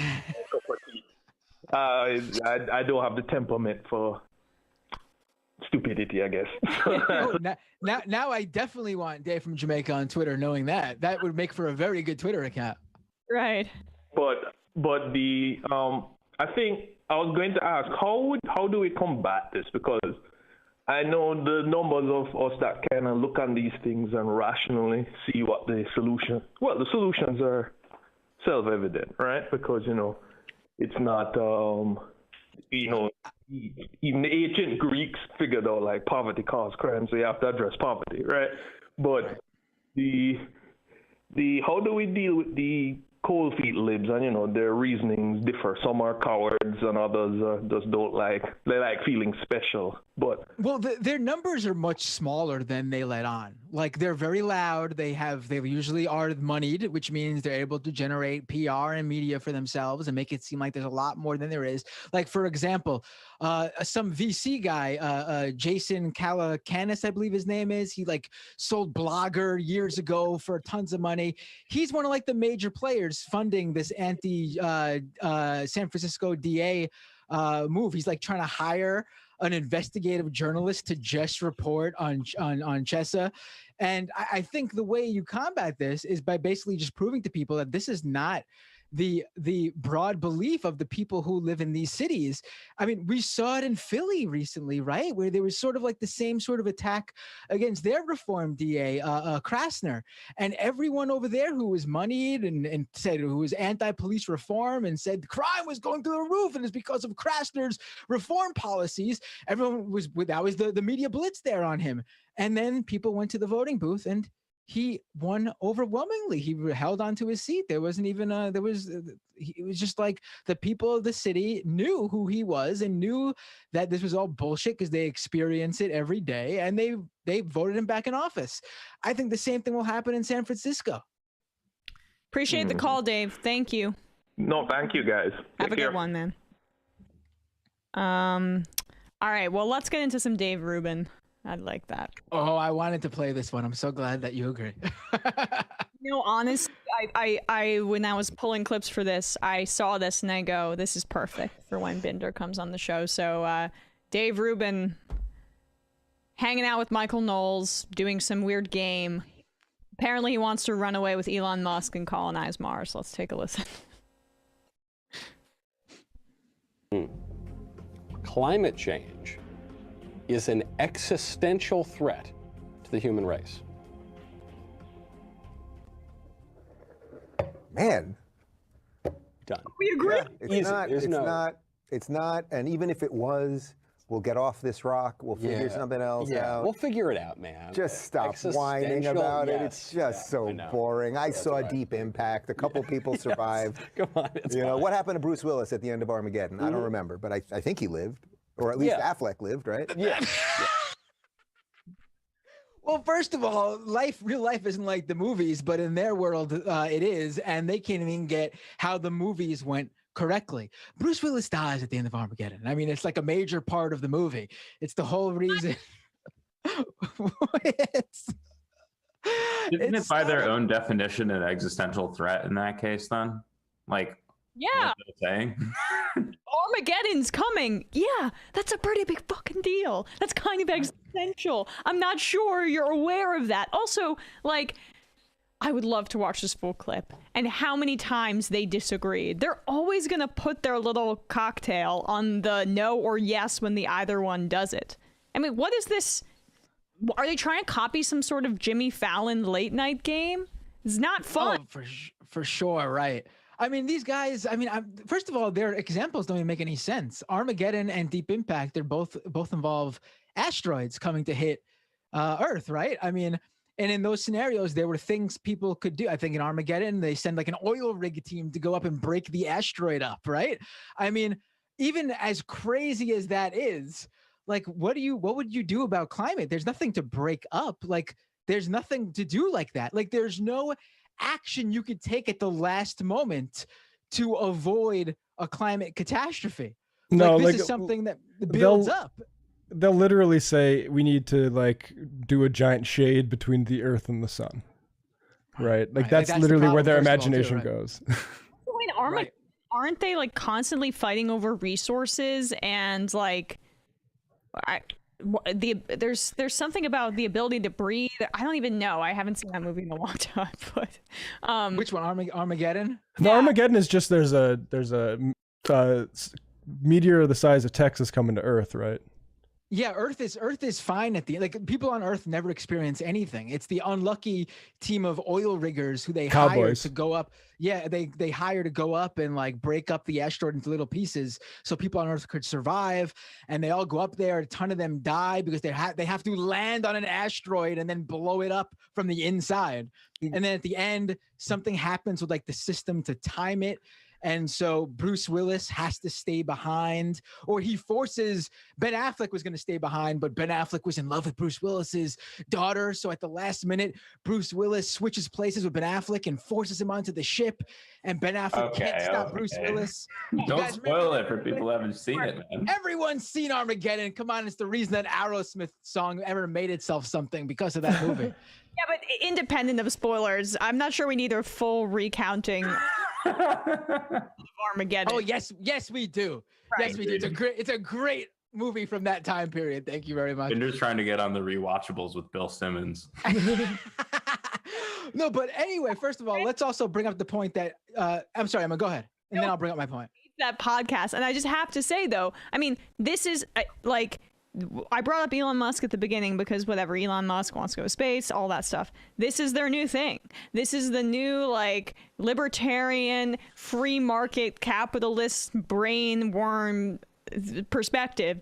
Like, we're so committed to unfettered capitalism and science denial that like, so what? We'll go live on Mars. We'll wear space helmets all the time if we don't have easy access to oxygen and some of us die. You know, I'm rich. I'm Dave Rubin. I got a house with a nice saltwater pool in Los Angeles. I'll be A-okay. I'll get a pretty nice cabin in the Mars desert. And then maybe, you know, Milo Yiannopoulos can come up there and they can finally find each other. I'm still waiting on that. It is a weird thing. It is a weird thing to watch them like work their way from climate denial to denial that it's an existential threat and that, you know, like, so that like, I don't know, just like, it's just fucking crazy to me, like, that we can erase so much of the population in our minds. This is what like conservatism is, though. It's the left is overreacting, whether it's about like inequality in France or whether it's about the slave system or what, right? That's all they have to do is say they're just hysterical. And actually, if you look closer, it's not so bad. And actually, there's some justification for how things are. That's all they have to do. And yeah, it is, especially on climate change in the course of your lifetimes or our lifetimes, to see them go from just outright denial, like this is just not happening. Look at this hockey stick graph. Actually, everything's normal, and then to be like, oh well, it's fine. But we look at how now it's going to be. Yeah, this. That's why Elon Musk is so important, because he's this icon of we can engineer capitalistically our way out of this, which is of course not how any of this has ever happened. You know what's easier to deal with than like creating a colony on Mars is to actually just create sustainable energy systems. But that hurts existing capital, right? We can keep our capitalist systems of oil and fossil fuels here and just make sure that this dying, rotting carcass is still providing us with the sweet, juicy meats that we need to just, enrich ourselves. And then there's a new frontier, and the worthy and the white and the rich, they're going to be able to live on Mars. And this is like the fantasy world that these guys live in. But don't worry, it's backed up with significant evidence. The plot of the movie Armageddon, which, thanks to Binder, we know a good amount about. But here's the thing, too. I don't know if David Rubin realizes this, but he's not among those wealthy elite. I highly doubt he's able to be in it with those guys. Like, we're talking about a new frontier where someone just won an auction with a $28 million bid to go up into space with Jeff Bezos for a total of, I think it's like 4, 5, 6 minutes or something like that. Does Dave Rubin have $28 million to get on that flight? Because that's probably not changing anywhere price-wise when we start to establish a colony on any of these planets. I mean, these guys really think they're going to be they're in the in crowd? Because they're not. They're really not. They're not rich. They're not wealthy enough. They're not powerful enough compared to the guys who can afford to build rockets and fly to space. How long does it take to get to Mars, by the way? Isn't it something around 7 years? They're not. This is not about Mars, though. Like, first of all, like the idea that we could terraform Mars but not save our own planet that we're actually here on, it just doesn't make any kind of engineering sense. This is all about colonizing space, as in for like satellites and probably like drone right of way and shit like that. Like, that's what Bezos and what's the other, Branson and the other nitwits that are doing space stuff. Like, that's what this is about. The Mars stuff is for rubes. You need some sort of gloss like that, but it's I don't think I don't even think they think an Elysium world is possible, even if they wanted it, because it's not. Writes in on in the IMs and says us gays don't procreate, so Rubin is useless to these Ben Shapiro, Elon Musk colonizers. But that's what I'm saying. The new frontier is he's gonna, he's going down the Milo route, is the pray the gay away thing. It's the logical next step for him. Apparently, depending on where Mars and Earth are related to, in relation to their orbit, it can take between 6 to 8 months to get to Mars from Earth. Sorry, again, as I said earlier in the show, I don't do math or science. And you're gonna be barded with radiation until I don't think that problem's been solved. Way more than on the way to the moon. Like I literally do not think this is about that. We haven't even a person hasn't even stepped on Mars yet. We're like way far from a colony. Like, are you kidding me? Like, Mars is not even going to be a thing that comes up in relation to climate catastrophe in terms of the time frame we have. It's not even like a moon base. I guess would be more possible, but even that is obviously like a pipe dream. Well, that was fun. Let's take another call. Sound good, fellas? Let's do it. Calling from a 308 number. Who's this? Where are you calling from? Hey, it's Kowalski from Nebraska. Kowalski from Nebraska. How are you doing? Well, it's about 105 out right now, so warm. Okay. So, just in reference to what you guys were just talking to, there was a scientist who explained that anybody who thinks that they're going to live on Mars, just go try living on Antarctica for about a year or two and see how well that feels. Yep. Yeah. I mean, you can get resources there in 16 hours, but I mean, you'll still probably freeze to death. Yep. So, although there is something about sending all the rich into space and just, getting rid of them. Yeah, I mean, sounds appealing to me. Some sort of windstorm will happen on Mars and their tent will get punctured, and that will be the end of that.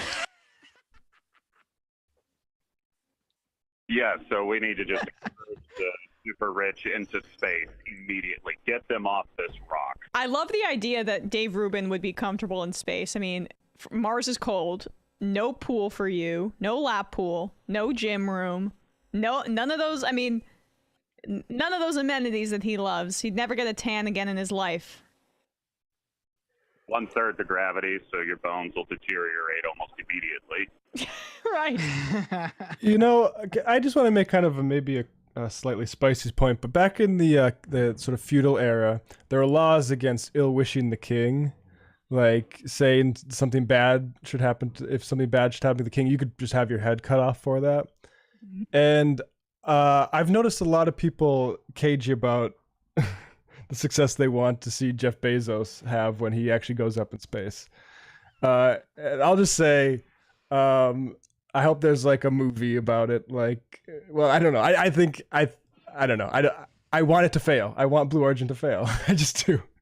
I hope that fails. I would like it to fail, but whoever the pilots are, I hope they can eject in time. I hope Bezos is the only pilot when it fails.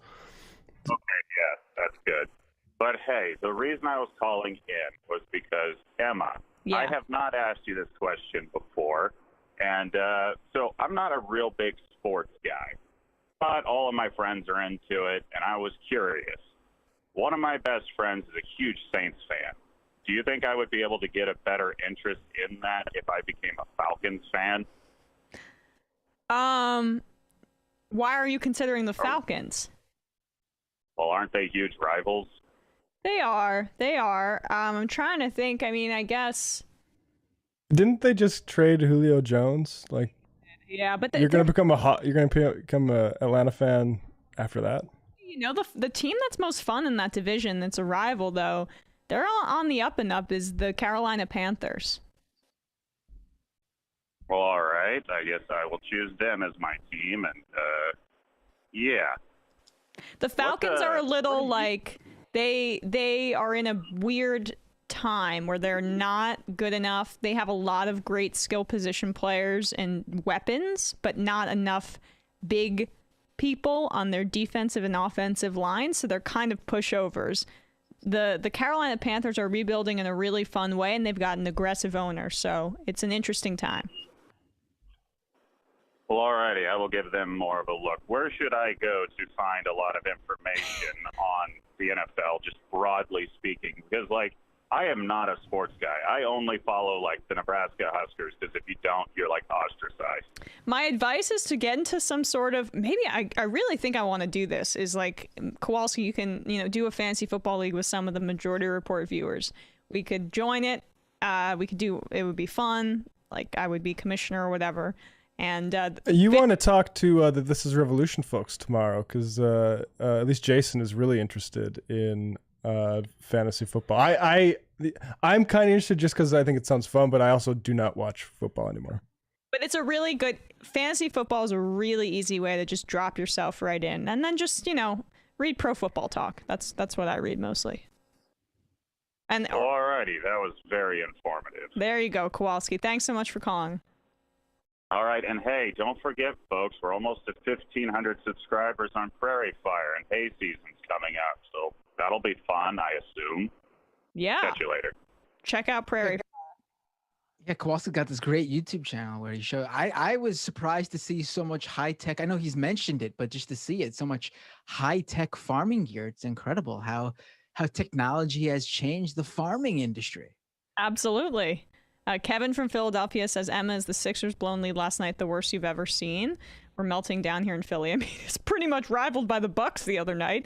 But at least Sixers were at home. Like, can you imagine being in that crowd, being up 20 something with 2 minutes left in the third and just nothing? I mean, I think you gotta basically rebuild. I don't know. Well, to me, I'm like. Doc Rivers has made some really questionable X's and O's and like personnel choices as head coach. And I saw someone tweet that he's kind of like the Mike McCarthy of the NBA. And I'm starting to just think, that's really the issue I see there. You got to figure out something with Ben Simmons. And that too. So Yeah, I mean, I'm honestly, I never thought I'd be rooting for the Sixers, but I hate Trae Young so much with every fiber of my being that I am actually rooting for. Why do people hate him? I think he's cool. Yeah, me too. I hate his style of basketball. I hate how he draws fouls. I hate how he just shoots 400 times a game. It's like the same way. I like Harden personally, but it's the same reason people didn't like Harden, right? You know? But I gotta say, have an axe to grind with this guy. Then I think people were always wrong about Harden. Right, but Trae Young literally is embracing the villain role. Was like, gallivanting around the garden. He was. That's awesome. Yeah, that's sick.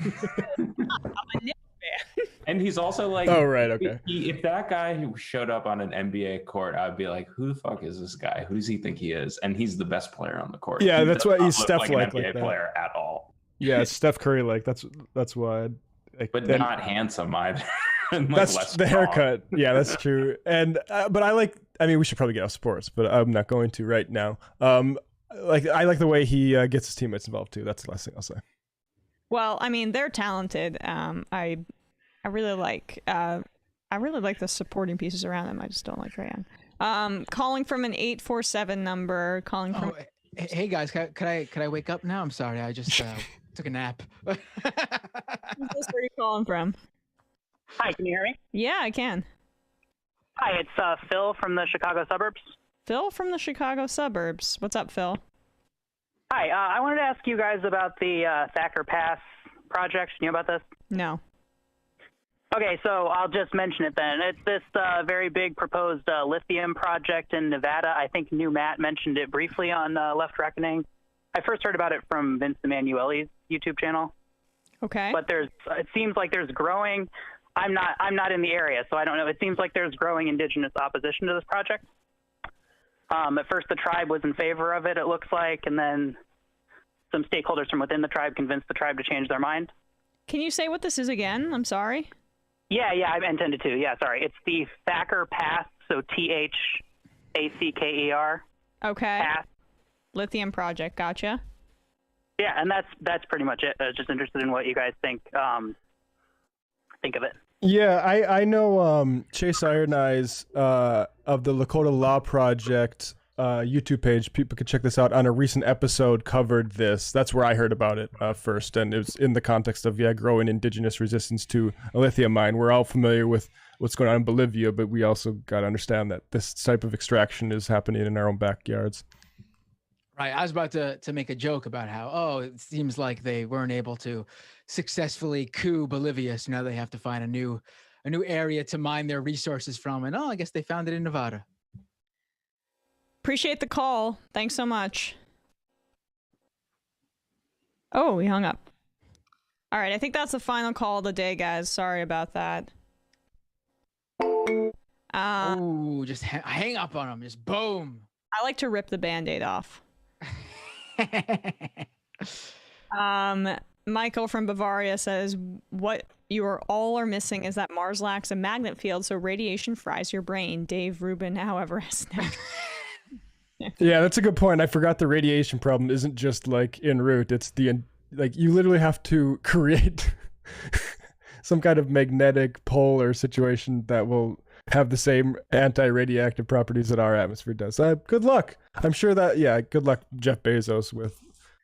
that's why you're just burning through bodies at your warehouses to the point where you can't find employees, because you're literally using up people's bodies to deliver packages so you can send money into space. Good job.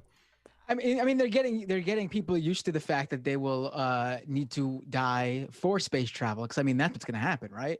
There's no way we explore space without workers going up there and dying to get us there. It's not going to happen. We literally invited Werner von Braun, who used forced labor in concentration camps during World War II for the Nazis, to further their missile research. So yeah, it's actually a pretty astute point, Bender, or scarily, hopefully not prescient point. I know that, or Bender, do you have any clips you wanted to get to? I really wanted to get the Rubin one was in my mind. What were you going to say? Well, it's not in sound, but I'm torn on whether to do Trump on Hannity or that candidate that Hillary Clinton just endorsed that I sent last night. But do you have that? Do you have that clip of her? Is that what you're talking about? Misgendering? Yes. Which does anybody have any preference? I really don't care. This is great, decisive. The Trump on Hannity. What did he say on Hannity? I missed that. See, Trump doesn't mean that's how much he matters right now, you know, at least in the broader sense of things. We'll do Trump on Hannity. So, Donald Trump called into Sean Hannity, and he has some thoughts on vaccines. A reminder to people, he got the vaccine before leaving office, did not want to publicize it because that would cut into his constituency of anti-vaxxers. And for some reason, the anti-vax crowd still loves him despite that fact. He got the evil demon injection, but he, I guess he's magnetic now. We'll never know. Here's the blabber that he had to say on Hannity's show. And now we have to get back and the schools have to get open. And frankly, we're lucky we have the vaccine, but the vaccine on very young people. The way they presented this clip, at least how we just jumped into it, it does appear like Trump is calling in live from Wuhan, China. It's so helpful to have that B-roll. Thank you so much. I've learned a lot. Is something that you got to really stop. You have to get back to running your country. I mean, I don't see reasons, and I am a big believer in what we did with the vaccine. It's incredible what we did. You see the results. But to have every school child, where it's 99.99%, they just don't, they're just not affected or affected badly, having to receive a vaccine, I think is something that you should start thinking about because I think it's unnecessary. Okay.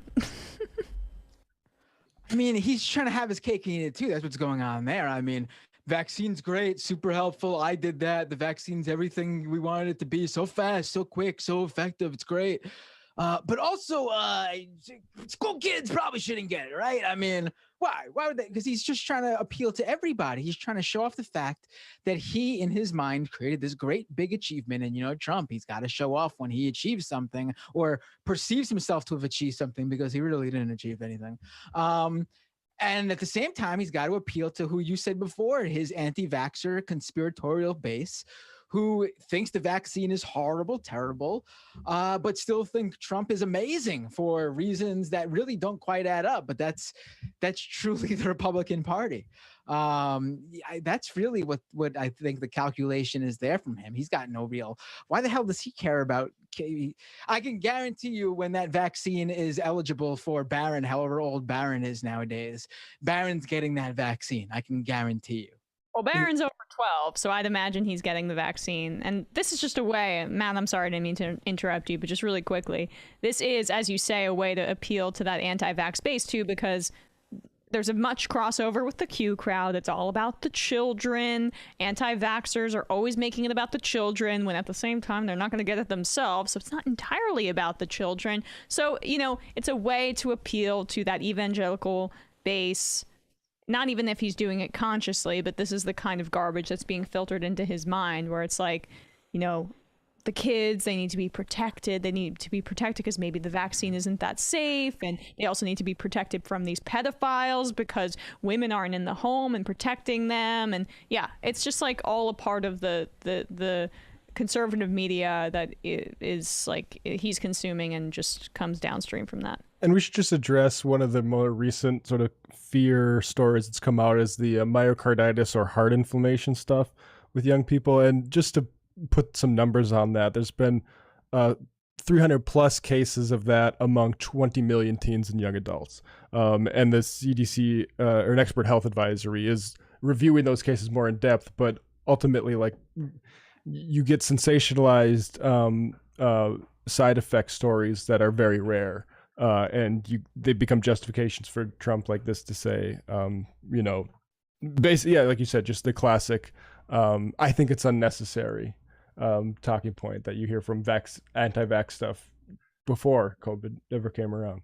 Right, and we covered this, I think, maybe briefly yesterday, at least in headlines. The long haul COVID that people are experiencing, even if they're asymptomatic, is really scary. A lot of people are still having symptoms and lingering effects, including in children, is what is being found. So children should be getting the vaccine. I think 12 is a fine cutoff. It makes sense. That's currently where it's at right now. And so if anybody is still concerned about it, the ramifications of actually getting COVID and having long haul COVID are a lot scarier than potential vaccine side effects. All right. You guys want to read some IMs and then get out of here? Oh, and also, guys, I should have said this earlier. Like the stream. Make sure my show looks like it was popular and people care. Not my show, but my. Oh, look, Emma's already pushing Sam out now. Wow, just taking over. I want the numbers to reflect that. Just like when I host, it's so much more popular. Oh, I remember Michael and I caring a lot about that when we did the show. We were like, oh man, our numbers can't be lower than Sam's. How's that gonna make him look? He's not gonna let us do this anymore. Oh yeah, he super cared. like it, poggers, all that stuff, whatever. I mean, I'm a shill. I'm gonna come here, and next week the majority part with Sam Seder logo behind you is gonna have a sticker over the Sam Seder part with Emma's handwriting on her own name, right?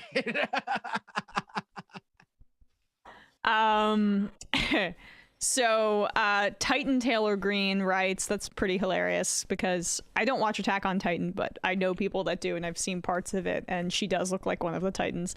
On the sports, when she was putting her mouth in the mail slot, Jesus. On the sports specifically, Philadelphia versus Atlanta, imagine not trading Ben Simmons for James Harden. Yeah, well, we'll try to stay away from the sports a little bit. Justin says, just think about being a climate denier and wanting to go to Mars that has a ravaged climate, who I'm sure love to talk about terraforming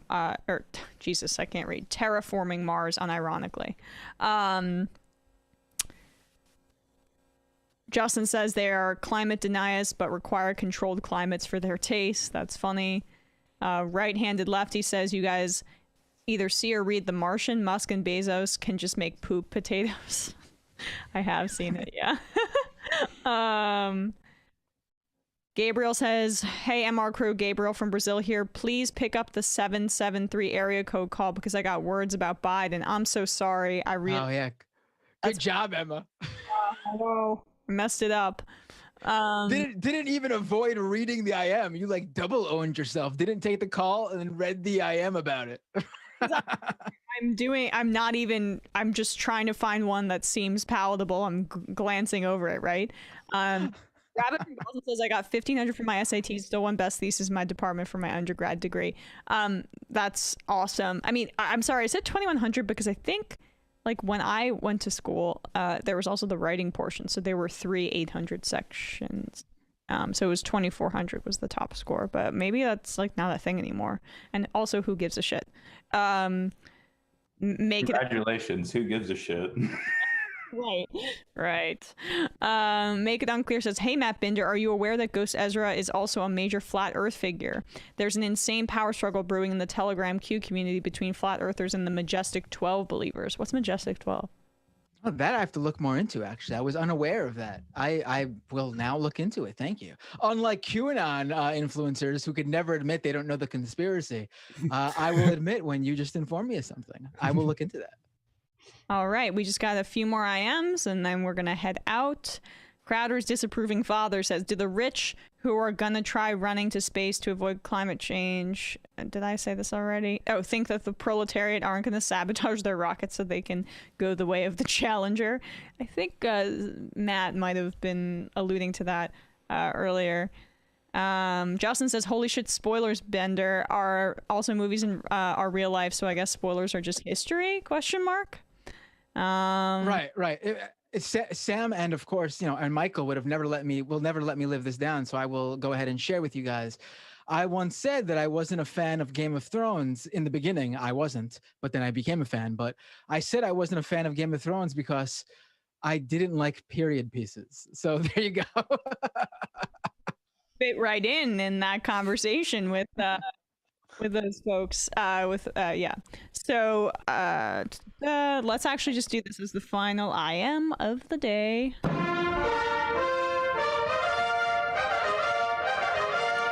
Christo says, I've tried a couple times now, but I'd like to again thank Binder for the excellent follow-up on Doomed concerning the murder by state decree of Michael Reinl. Kudos, Matt. Further, Matt Leck, any chance that Literary Hangover will feature contemporary fiction? Thomas Pynchon's Gravity Rainbow. Maybe it'll help some like me who have had a difficult time finishing the text. Also, Doris Lessig's Golden Notebook is, I think, an excellent novel illuminating the exhaustion of being left in society indifferent to the cause, instructive perhaps as Left 50 plus years later is beginning to reemerge. Literary Hangover is going to come back we're going to do some video stuff this summer. As to Thomas Pynchon, it's going to take a while before we get up to even into the 19th century, but I would recommend Death is Just Around the Corner, a podcast that goes in depth not only into Thomas Pynchon's work in ways that I'm finding extraordinarily illuminating, but also has a 5-part series called How to Lose something like Brain Matter in Pounds the JFK Way, which is all about the Kennedy assassination. And I finished that, and it's basically the theory that I accept based on my reading of the Kennedy assassination stuff. So I'd recommend Death is Just Around the Corner podcast. Gotcha. All right, awesome. Matt and Brendan, thank you guys so much for everything and all your help today. We'll see you guys tomorrow. It might take all the strength I got to get to where I want, but I know somehow I'm gonna get there. I wasn't looking when I just got caught between the truth